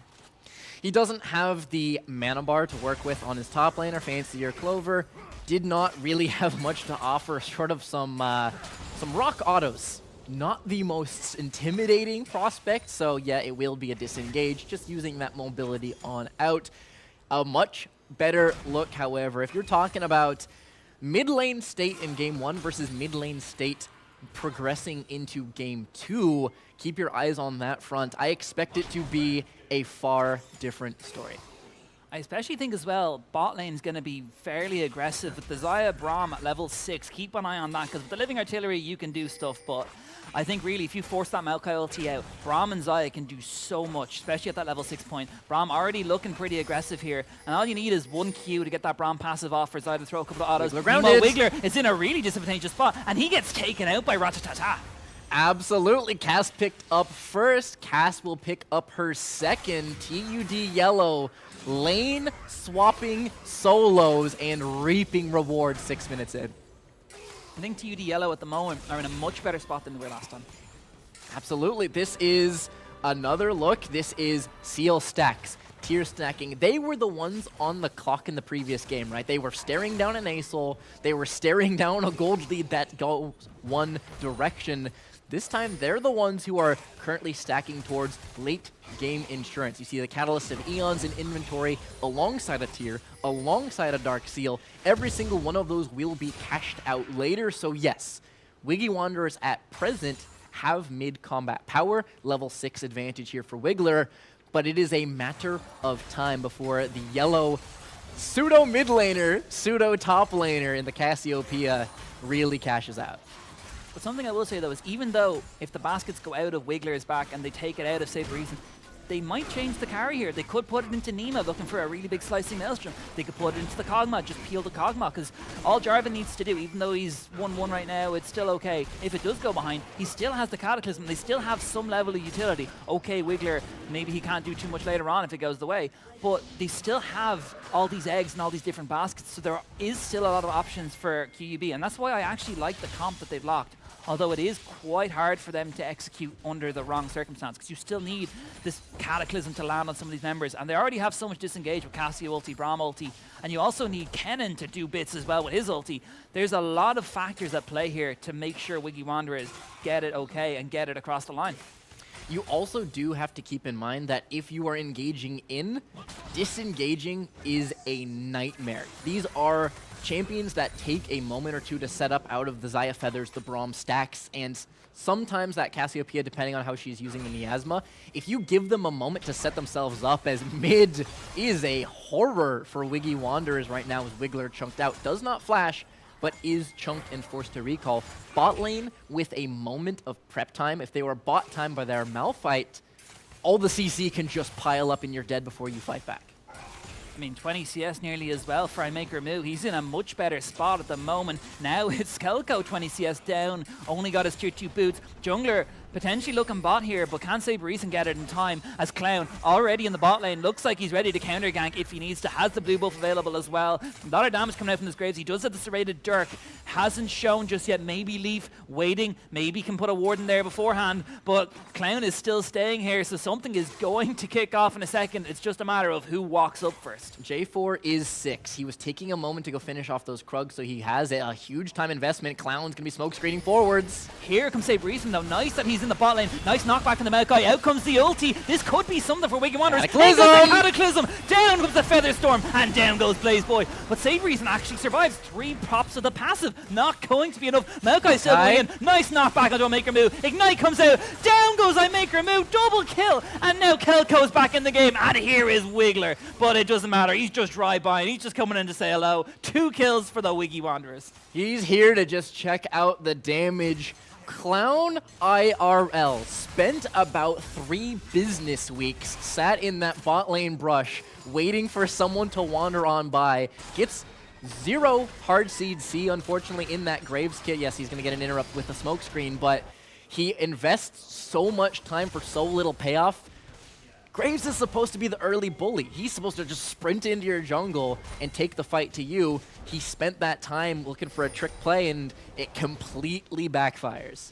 And I mean, it was really unfortunate as well that the only camp available was the Golems. So Saber Eason was right bot lane for Clover. It was nearly like Clown fed him this. He said, I'm going to go in here. And Saber Eason said, no, you're not. It was just, again, unfortunate timing, but maybe he should have known that the only thing that would have been available for his bot camp could have been that camp. But yeah, I guess he needed vision for that. Meanwhile, though, Wiggler and Ratatata, it's currently still relatively even at the moment, but now that Kelko has 2 kills, I think it's really swung back, and I think it's still dead even now for the Wanderers. Absolutely, that was a massive gold injection. Now Kog'Maw is accelerated. What was a pretty dicey lane early, as you said, right? 20 CS down, some danger. However, a ward available. Ratatata in some trouble. Flashes. Has the ulti available. Really nice knockback there from the Maokai. Flash used. Doesn't have an ulti as well, actually. Ratatata just going in, but it's a 3v3 now. Wow. In comes the jungler looking for something. Saber Eason and Wiggler are incredibly low, but Leaf has nowhere to run. Leaf has no summoners. Nima is here. He does have the slicing maelstrom. Oh my god! What a play from USSR Nima. He gets 1, but that's all he gets, and that was so well done from Nima with the roam. Top lane moves. Nima gets the 3-man Cannonar over the top, and insult to injury, Wiggler is playing Akshan. Originally, you think 3 for 1, make it 3 for 0 with the revive. Meanwhile, bot lane, Kog'Maw ISO killing Xayah. This was a very nice look early, and Wanderers storm back in. I really think that was such a weird fight, unfortunately, and it looked so good for yellow until the summoner was used. The flash was immediately used as well by Ratatata, and Wiggy Wanderers just turned that around. Again, really nicely done from Nima, and at the end of that, everyone survived. even after the death, as you said, the passive from Akshan meant no one went down there, and there was nothing really gained besides a bit of gold for yellow. And right there, 4K nearly now for Wiggy Wanderers up, and it's only been 11 minutes into the game. 3-0-0 Kog'Maw. I didn't even see these shutdowns. 3 members of shutdowns already, and it looks like with the CS discrepancy, Nima might have one himself. Right now, this is a moment to breathe and settle. Yellow is absolutely not out of it, and they need to play like it. You can't let the rush go to your heads. You saw the Graves trying to march in and contest on his lonesome. Flashing forwards, Wiggler just ease out. You gotta settle. You gotta find that someone in the calls. Gotta settle them, play forwards. They're moving over to this Drake. They do not let the momentum get out of control. They still have this Cassiopeia cash out that I talked about. Rod of Age is finished. Still has a stack of Seal. They're going to try and finish this Drake, though. Contested, however, and stolen! Stolen by Jarvan, Yanked away.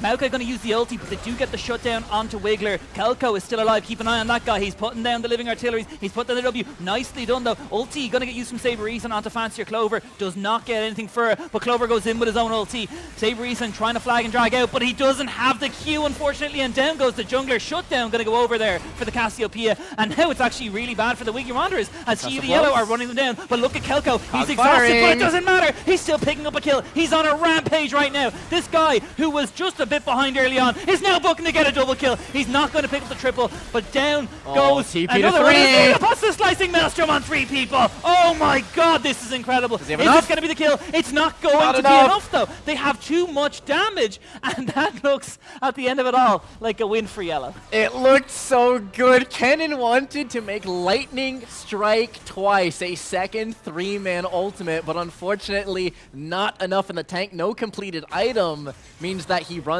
out of damage. He is finished off by TPing into 3, and so TUD Yellow making it scrappy and coming out intact.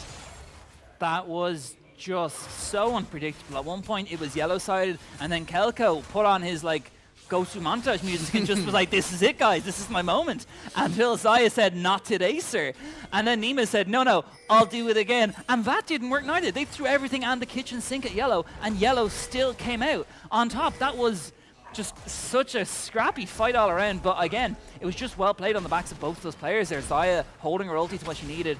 It was just anything less, I think, would have ended in an ace for someone else. But in the end, TUD Yellow picking up kills, and they're back in the game. They're still down in gold, but right now, they're still kind of all to play for at the moment, really. Moves and counter moves. They're just moving all across the map. You see the Herald start coming through from TUD Yellow. It means that I make her move pays respect. Just dumping that bot lane T1, getting out of there. You're not going to be dove. You're able to just pay respect. You give the structure in return for the objective. You handshake across the map. You're not caught out on that front. And my eyes lean towards Cassiopeia. This is what we talked about early on being late game insurance policy. Unfortunately for Yellow, they're definitely going to need to cash that in as Clown IRL and Wiggler just trading some autos back and forth, trying to maintain the status of mid T1. It is Leeds bot versus Leeds in solos. Looking at the turrets as well, it looks like the turrets for Wiggy Wanderers have barely been touched. Meanwhile, both turrets there for TUD Yellow are at risk of being taken out here. Wiggler is potentially looking for something, as My Maker Moo might have just gotten caught by Wiggler. A lot of damage coming out, but not enough to kill him. As the recall feathers might be enough. Ulti going to be used from Wiggler, or is he going to pick up the kill? No, he does not. My Maker Moo survived all of this. Out comes the ulti, though. The Cataclysm going to get used. Wiggler, is he around to do something? No, as Blazeboy takes that lead. Look at Clown from the bottom side. He's looking for something, but in goes I Maker Moo. He's looking for a kill. Ratatata taking out another. Here's Saber Eason. He's trying to do something. Can he get Ratatata or Clown for his troubles? He's looking to put an auto out. Yes, he does. It's a Kog'Maw passive from Kelko, coming in clutch, but here is USSR Nima. It's a 3-for-2 now in favor of the Wiggy Wanderers. What can they do? They're going to continue to siege as best they can, but the wave clear out of this Graves and Malphite. Wave doesn't even make it underneath structure. They defend this one. Scrappy fights, back and forth they go, and this is the team who battle back from 0-1s like it's nothing. TUD Yellow trying to hold this structure, try to remain intact, but eventually brute force down with those grubs. So right now they're down 2 tier 1 turrets, and the top side one is quite low as well. So right now they've taken the one tier. They haven't even taken the first tier 1 mid. They haven't taken a single turret yet. Although looking at the gold, it's still nearly even if you discount the standing gold that Wiggy Wanderers have taken there. But overall, anything to play for. But it's a 6-2 Kog'Maw, and we see as well, Saber Eason still doing bits. How's the Sundered Sky complete? Looking to get a second item. So anything to play for at the moment as first and second items completed there. Rattata has his second item, has the Seraph's Embrace, and has the Rod of Ages. So he's actually in a more advantageous spot there. Meanwhile, Wiggler still hasn't completed a second. Not quite able to get his second intact, and yes, J4 has more than his fair share of the gold. All things considered, he is rocking a bounty of his own, something that will not keep pace with the rest of the game, but at present moment, plenty threatening onto these backlines. Even the Graves, with the armor out of that grit, he has ways of dealing with it, is still going to be hassled by the damage from this accelerated J4. It just won't go late. So as we post up in the river once more, I see a fight brewing. I see a 5-man ulti, but nothing happening, unfortunately, as they just put the ulti onto Leaf. Leaf, unfortunately, going to go down. And with the Maokai ulti down, that's actually really big for Yellow. Right now, they don't have to worry about any mad cross-map Maokai ultis coming out, as Wiggler and USSR Nima are looking for something of their own, as the other members of Yellow are pushing onto Kelko. Kelko gets taken out, and it looks like another one for J4, as Saber Eason shut down, going over to iMakerMu. He's picking up all the kills at the moment, and that might be enough to get a shutdown. Nima has the Slicing Maelstrom. He's looking for something big. He's looking for something huge. Not going to be enough. Is this man going to look for the Flash Maelstrom? That is the question, and I really hope he doesn't, because this is not it if he does. He's just hovering around, clearing out as much vision as he can. He has Leaf inbound, but no smite. He's going to try and something cheeky with the Q. Nope, it is Braum who mops that up. One-man Malphite ult ends up being the numbers advantage they need. Well, typically not advisable to just drop one of your biggest tools on the support. A 4v5 is a 4v5. They're able to get the numbers advantage before Maokai gets anything off. No flash, no ignite, no R, no nada. They get numbers advantage, they fight their way out, and most importantly, tag Kelko with the Braum. He's slowed on that ultimate, he's tagged with that passive, and he cannot do what he wants. We talk about gold on J4 being meaningful but not crazy. Gold on Kog'Maw is everything for the Wanderers. And as well, you were saying as the Leaf gets taken out there, a 4v5 is a 4v5, but when that one is nearly most of your front line, and with Leaf getting taken out there, all they have really is Jarvan to push forward, and as we saw, as soon as he get taken out, all TD Yellow have to do is just dive in him as soon as he cataclysms, essentially locking them in the cage with me. You're not locked in with you, you're locked in with me. And Yellow take advantage of that. 2 kills, I think, eventually going over there to iMakerMu, who currently looks in a much better spot than he did. Nearly has the second item completed, which I think is the Essence Reaver, or is the might be something else there. Might be the Blade. Or not Blade, might be Infinity Edge. But Kog'Maw has 2 items as well. He's got the cheaper build. He does have the Guinsoo's Rage Blade, meaning he does have Guinsoo's Rage available, which will help him with the Bork passive, which will help him kind of chunk these tankier members like Clover over. Meanwhile, the Wiggler is getting chased down by 3 members of Yellow, but he does have the swing to get out if he needs to, which is probably needed there. Yep, he was going rogue as well, so he's in camo as long as he hugs one of those walls, so they weren't able to know exactly where he was. As a result, he's not getting malfolted, and he's not getting run down by the oncoming red tides. TUD Yellow still at a gold deficit, still with a bit of a hill to climb, but it has definitely been truncated by these fights. 20 minutes in, +1 Drake, down 6 Grubs, and down gold. This is, once again, late game investment versus early advantage.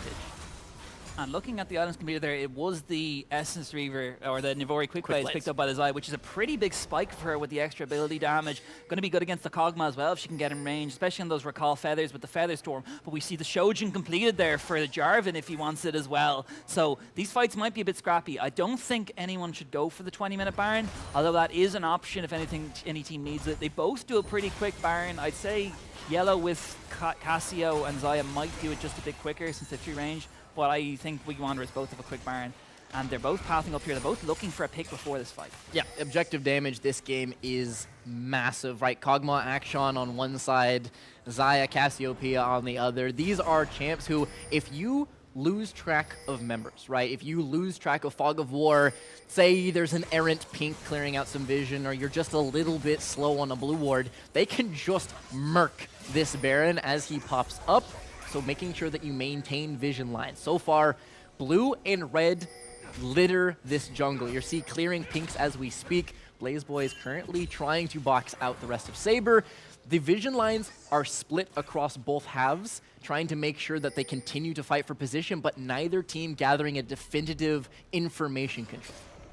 I think right now, something big is both teams, they're not really looking to split. Like, no one's taken that bot tier 1 from the side of TD Yellow. They haven't put anyone on the sides just yet. It is all in on this objective, all in on getting a pick and getting the Baron, and I think that's their plan. They don't need anyone's side. Right now, they're Wiggler actually going to take it on themselves to push sides out, but at the moment, I think Yellow, just for the time, we're just putting it into maybe they do a 20-minute Baron. And if they do a quick Baron, like last game, 22-minute Baron for Wiggy Wanderers, it is an option. Both teams have it quick enough where they can sneak it if they need to.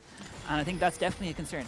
Also worth noting are TP cooldowns. Wiggler does not quite have his yet, but it is coming back alongside Nima's own, whereas Cassiopeia has the exhaust. You saw its effect early on into the game, as they are going to instead just start slapping it down. Malphite can TP. He can always join from his bot lane, and they are still gathered around it. Information not yet gained. They have no wards. They have no wards in pit. There What it they is. do now. Now they throw a ward over. They have it in. 5k on Baron. Do they have the smite? Yes, they do. But can they do something as TP comes out from Malphite? They need to start taking They this get their fast. prize, And yeah. they're going away. Yeah, they're going to just give it over, which is fair from Wiggy Wanderers. They don't want to take any unnecessary fights under any weird conditions without a pick. They need a pick to start this. And BlazBoy might have just overextended enough where that was an option, but they don't go in. Yeah, they got what they were coming for, which was that TP. Now, so much more difficult to navigate the macro game. You can't just have that answer of, I push bot until you start Nash.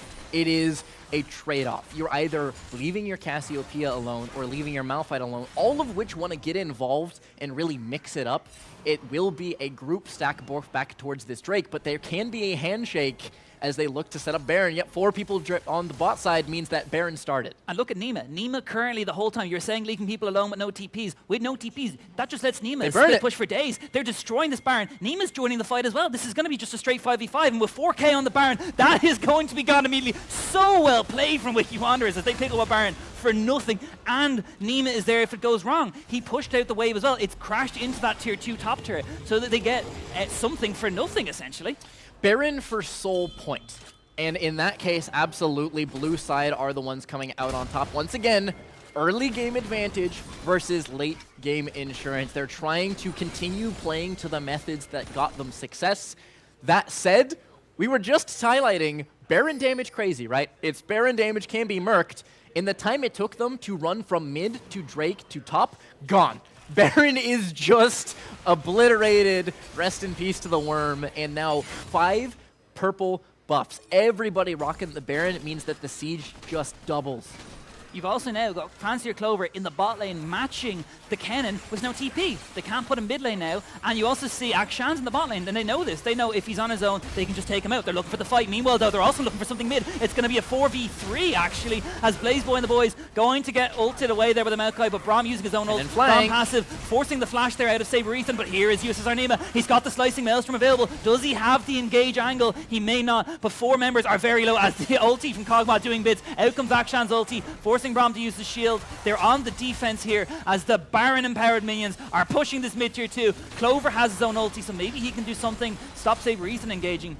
But overall, really nicely played because they still have someone split pushing. They're still taking this tier 2 bot turret as a fight is bound to break out soon. Manipulating Summoner's Rift with this Baron buff. They continue to lean mid to bot. Under the tower they go, and they murk the wave with a Malphite ultimate. Wiggler doesn't actually rope far enough away as the ulti from My Maker Mood just going to take him out. He needed to rope further away there. Absolutely, there's the pick, and now they're probably going to look for more W forwards. They jump on a Graves. Nice knockback there from Clown. The ulti going to get used in response, takes Leaf so low that Ratatata takes him out. And that's 2 kills now for the side of TUD Yellow. That's 2 Baron buffs gone. Nicely done from Yellow in a position where Wiggy Wanderers could have played it so much safer, taken the turret, and just gotten it. Resilient as always. TUD Yellow continue to just take moment after moment after moment and battle back. 2 men strong. They look to go from a mid T2 to a mid T2 of their own and put some damage into the rock pile. Meanwhile, though, Fancier Clover there taking a lot of damage from Kelko. Kelko still outputs so much on the tank, you remember. You just see it there from how much damage Clover's taking. It's He's going to do a lot later on, but can he do enough to take out the Xayah when she has the Featherstorm? When she goes in on you and she just flash Featherstorms, you don't have any counterplay besides flashing or ghosting of your own. And that's the problem for Wiggy Wanderers as this game gets later. Sure, you've got your Wits End complete, you've got your 3 items, but as iMaker Moo gets stronger and stronger late game, it's going to be hard when your team gets destroyed as well. So, as we have recalls coming through, we have a lull, right? This has been such an intense back and forth. It's been Drake's traded for Barons, pressure looks on one side and another. This is a regroup. This is a moment to take inventory. Mid lane, 3 items. We talked about cash-ins coming. It has arrived. 9 seal stacks plus 3 items. Tier stacked, Roa stacked. Cassiopeia is about as strong as she's going to get in this one.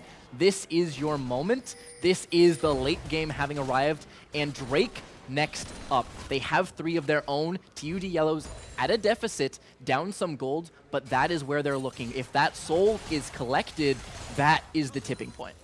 You've also got, I was just seeing this now, 2 on-hit stackers for Wiggy Wanderers. You don't have any real like raw AD threat besides Jarvan on your team as well, as Akshan has gone for the Blade of the Rune King Kraken as well. And I think he's building Wit's End as well as his 3rd item, so they're very similar built, so no direct AD threat.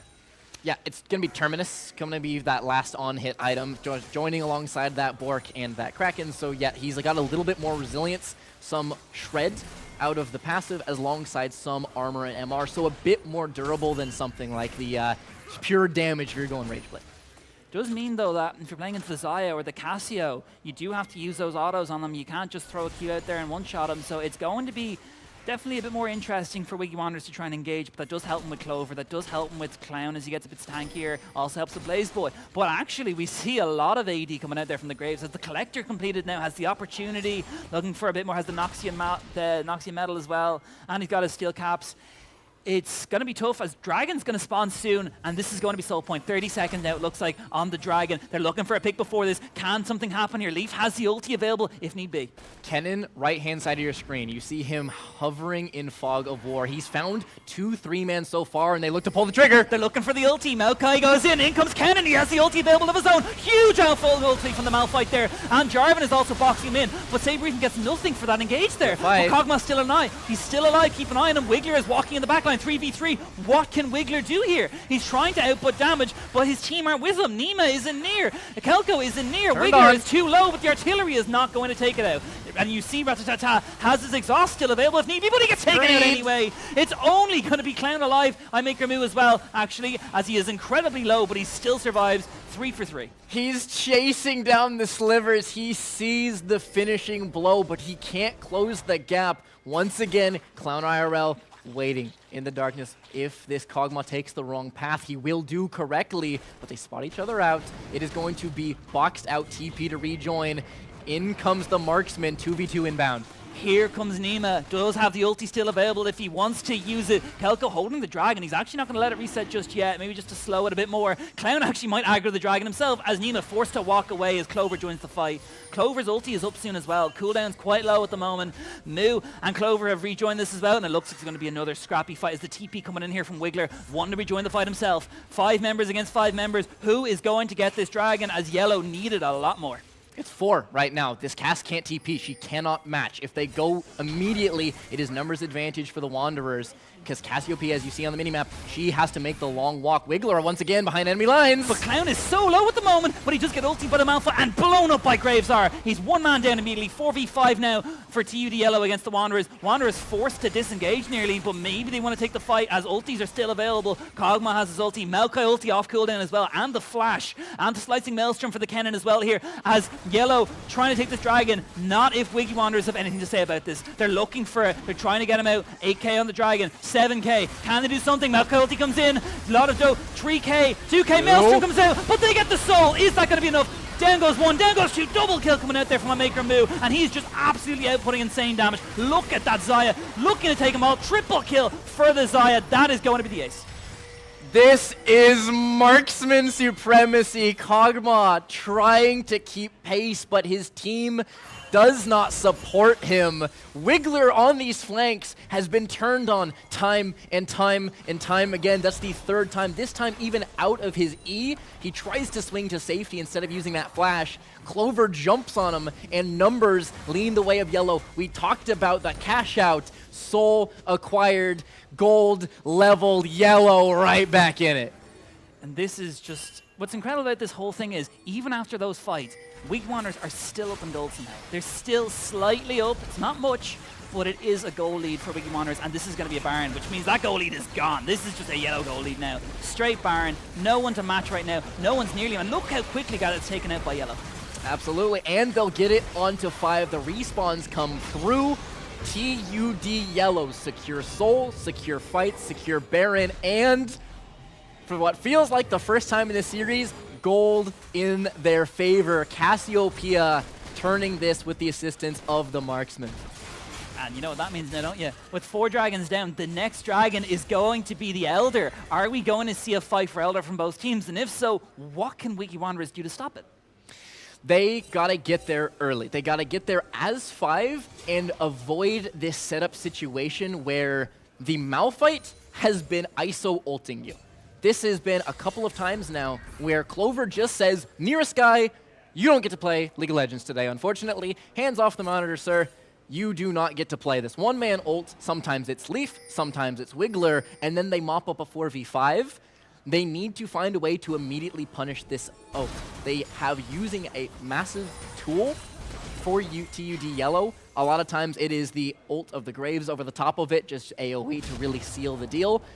They need to either absorb this and turn it around with the assistance of their Kog'Maw, or they need to get there first. Don't give Clover his moment to isolate a member and get this Kennen back involved, because he has been muted for the past few minutes. It's been so hard for Nima to do anything. All of his engages, I mean, 2 3-man engages with Slicing Maelstrom, and nothing happens of it besides the first one. It's really unfortunate. He can't find an angle, and the problem as well is just with the amount of, as I was saying earlier, the amount of disengaged TUD Yellow have with these ultis, with the ulti from Malphite to engage, but Braum just putting his passive down, that's an instant stun. Cassiopeia with the ulti to root someone, and even Zai with the Featherstorm means you can't take him out. As we see Nima maybe potentially looking for an angle on his ulti as he's tried before. Can he do something? Braum's actually also in the top side jungle as well, so it's going to be a 1v3 here, and he does not know it, as the other members are looking for something. Save reason might have just getting taken out there. The Braum passive connects. Here comes the Maokai ulti, and they're trying to get something. They're trying to get kills, but 4 members of TUD Yellow here against 5 members of USSR Nima's team, with the Wiggy Wanderers looking for something, and they unfortunately have found Nima. Nima in a 1v5 situation here. He's going to be the sacrificial lamb for Wiggy Wanderers, but can he make it out? He can stall for a very long time. Lightning Rush is a lot of move speed, Proto Belt, more distance bought, and he will just TP. Blast Cone can knock it though! Auto the Blast Cone! Grounded! Oh, there it is! Heads up play. They knock down Kennen, no TP, and down for 50. That was very unfortunate for Nima, but again, a nice idea. He could have TP'd away, he could have gone out, but right now we're in a 4v5 situation where those 5 have Baron buff. They do for a moment, trying to march their way back in. Wave is a long way away though, so it will eat into some of this 30-second timer. You have to wait for creeps. You don't have waves in a great position. Bot T1 is still up, mid wave is still marching a long way away, so they will just call off the siege and look to punish empty camps. Yeah, there's nothing much. They get the kill onto Nima, but overall, apart from the kill, all they're getting is that last auto there on the tier 1 turret. It's not what you want. It is gold. It's standing gold into yellow, but it's not enough for now. And I think at the moment, it's still very close. 4 items now for Kelko, looking at his 5th, means even though he hasn't been able to do much, he's still 9-4-3. He still has been outputting insane amounts of damage. He just needs more frontline. And I honestly think maybe Nima's pick of the Kennen wasn't what was needed here. Maybe something like an Orange, something with a bit more frontline tankability was maybe what was needed for Wiggy Wanderers. I mean, absolutely easy in hindsight to say just support the Kog'Maw, who's able to pick up, 3 random kills early on in the game off of some excellent laning, but he also had the prowess, right? A couple of big AoE ults. The difference being Yellow have marked him. They have not given him this path on in. Even with Proto Belt, even with Flash, he's not been able to make his entrances. He was waiting in the brush for so long, but they marked J4. They were going to try and layer it, Kennen ult, J4 ult, everyone pile in, but Braum body blocking the enemy jungler does not let Kennen reveal himself and leading off to that pick.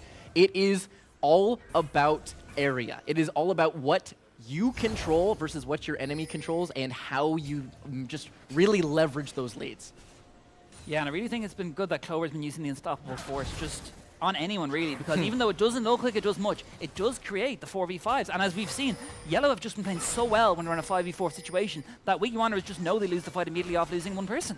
And you expect it to be, right, just ult the Kog'Maw, ult the Kog'Maw, ult the Kog'Maw every single time, but he's just ulting front. He's just saying, Malphite will live longer than your front line if you head to front, and with the Maokai ultimate. They're looking at something nice Braum block there to stop Moo and Clover getting ulted as well. That's another thing I haven't touched on. The E from the Braum is so impactful, but another impactful thing is taking out the Wiggler at the Maelstrom. It's 4! The huge Maelstrom getting knocked in, but Xayah is still alive.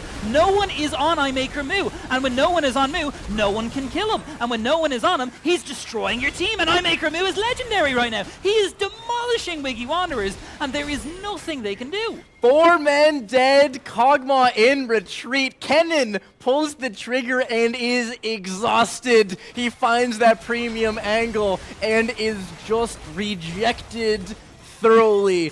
The Acathian surprise will continue to lower health bars, but can't finish this. No Baron, no problem. 5 strong, Yellow march towards bot. And it's all on the back of iMaker Moo, as no one can get onto the backline. If you have a comp like that, they just don't have enough front line to get engaged, to get on it, and it's nothing that they can do right now can help them, because right now, Wiggy Wanderers are in such a tough spot, and it looks like this might just be the game. They're pushing hard for this. In comes Leaf. He's trying to do everything he can to stop this ending right now. They're trying to do something. They're trying to get kills. They're looking for the end, but that is going to be the end of the game. We are going to a game 3. TUD Yellow, well played. TUD Yellow, this is the team that wants 2-1s. It would be off-brand to give it a 2-0, so this is where we're moving to. Game 3 situation. They battle back, they hold on. Game 3. I wasn't expecting a game 3, but I was saying this before. They played a lot better in the series. Once they lane swapped, they just put Moo mid lane in the top, or iMaker Moo ADK. They put Clover in the, jeez, I'm getting names wrong. There's too many people on the team. They put solo lane swap. Yeah, solo lane swap. They put mid top and top mid. You get it, guys. You get it. Solo lane swap. Cassiopeia cashes out, and they deal with Kog'Maw. We were talking about the idea of DPS, right? He's got the on hits. He's able to front to back. And we expected, well, at least I expected from draft, locking that Malphite meant access the backline and kill the DPS. They skipped the step. They just went straight to the source. They caught Wiggler in numerous times off of his flanks. They were doing so well keeping their structure. They were making sure that Kennen couldn't have access. They were exhausting him when he did. It was almost this kind of lure in, come to us, and they had answers. Game 3 on the cards, absolutely just barn burner game. It's going to be interesting, and I can't remember the finals last split. Maybe, I think that was a 2-1 last split as well. I'm pretty sure they lost game 1 for Wiggy Wanderers did, but they did come through and they did win it. But at the moment, something a bit scary is the fact that Yellow have come back into this, and they have been winning these 2-1s, and it's been going so well for them so far that I'm a bit worried right now for Wiggy Wanderers. It was from such a strong position that Wiggy took early game 1 to such a very difficult spot he put himself in game 2. I also think with some of the picks that they locked, they really maybe need to rethink that draft, because they just did not have enough front line. Okay, you have 2 on-hit champions, but if you don't have any direct damage or anything that can really shred that front line without needing to be backline, they didn't have enough front line to really stop the Xayah from getting forward, Xayah from feather storming in, and stopping Cassio from just destroying your whole team. There was nothing they could do there. Yep, your front line consisted of Leaf. And when Leaf is getting Maokai ultimate and completely isolated, he doesn't even get an aftershock off, he doesn't get anything to contribute, it is so hard to play it out. Extremely fragile team. You knock one card out of that house of cards, you end up with a quadra kill for a marksman, you end up with no structure around Kog'Maw. Game 3 on the cards, QUB delivered their very first loss. The first loss in the whole playoffs, yeah, that's their first loss, and we are going to quickly throw it to a break. That was a bit too exciting for my liking, but we will be back shortly, lads. Do not go anywhere.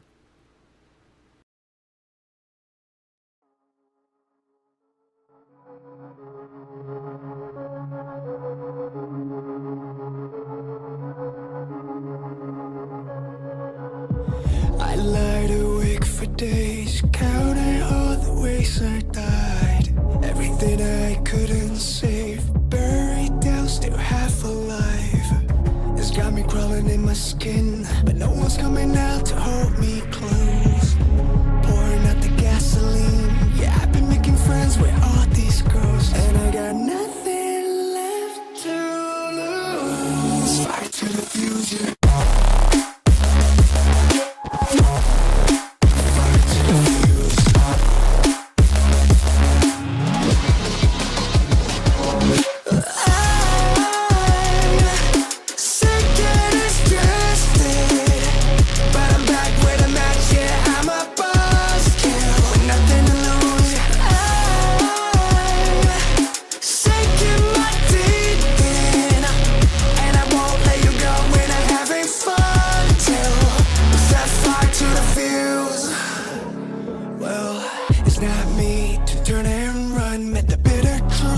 Choked it down, left a bad taste on my tongue, but my appetite's been growing now. I can see you crawling in your skin, but no one's coming out to hold you close.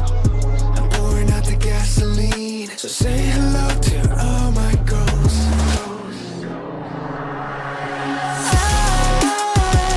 I'm sick and exhausted, but I'm back with a match, yeah, I'm a boss. Nothing to lose. I'm sinking my teeth in, and I won't let you go when I'm having fun till set fire to the fuse.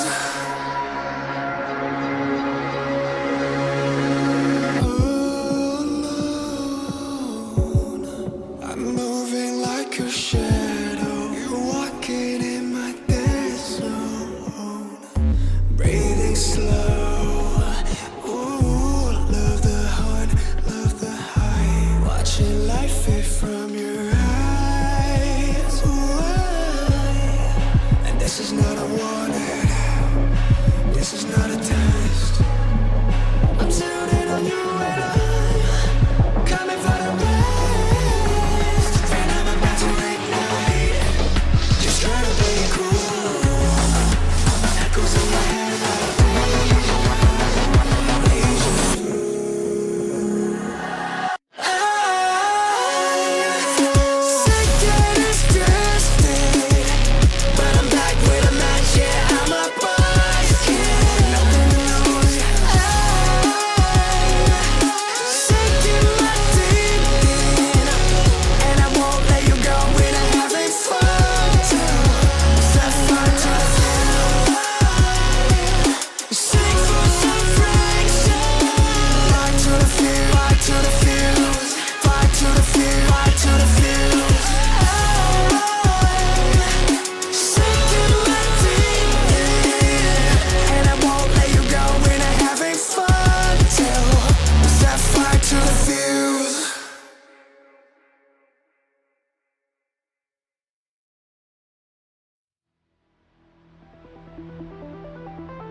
sörger, vi sörger. Cold and empty, lifeless remains. Vi sörger, vi sörger.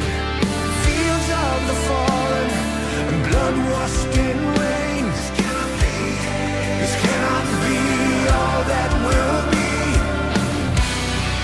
So you have torn this world apart.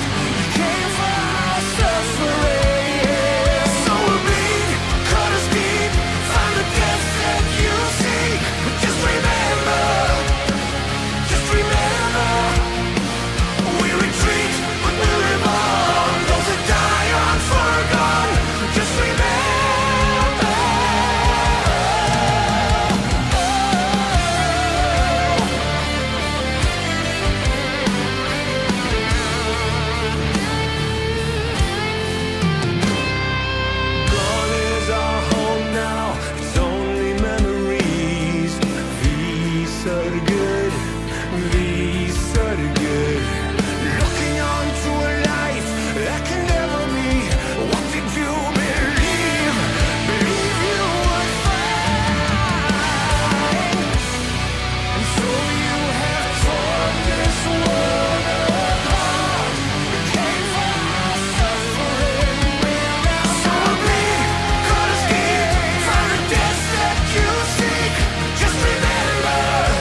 So hold our heads up high and beat the drum to what we love.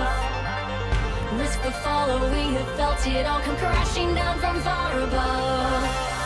Stars are rising, countless worlds colliding, only one will take it all. Can we bring to fall the giants? Can we make the final call? We are the ones to ignite the darkened skies, the champions of the world that we defy.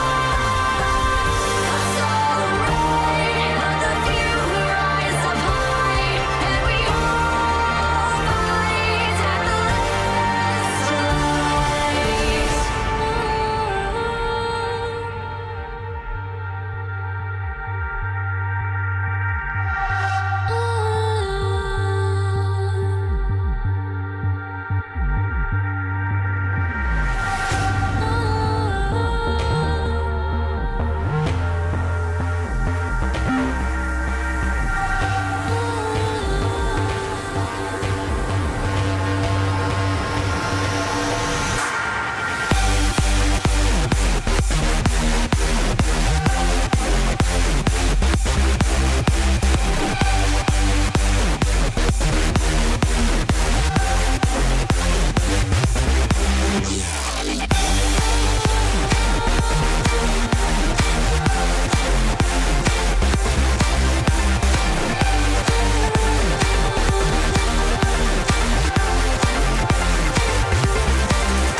Thank you.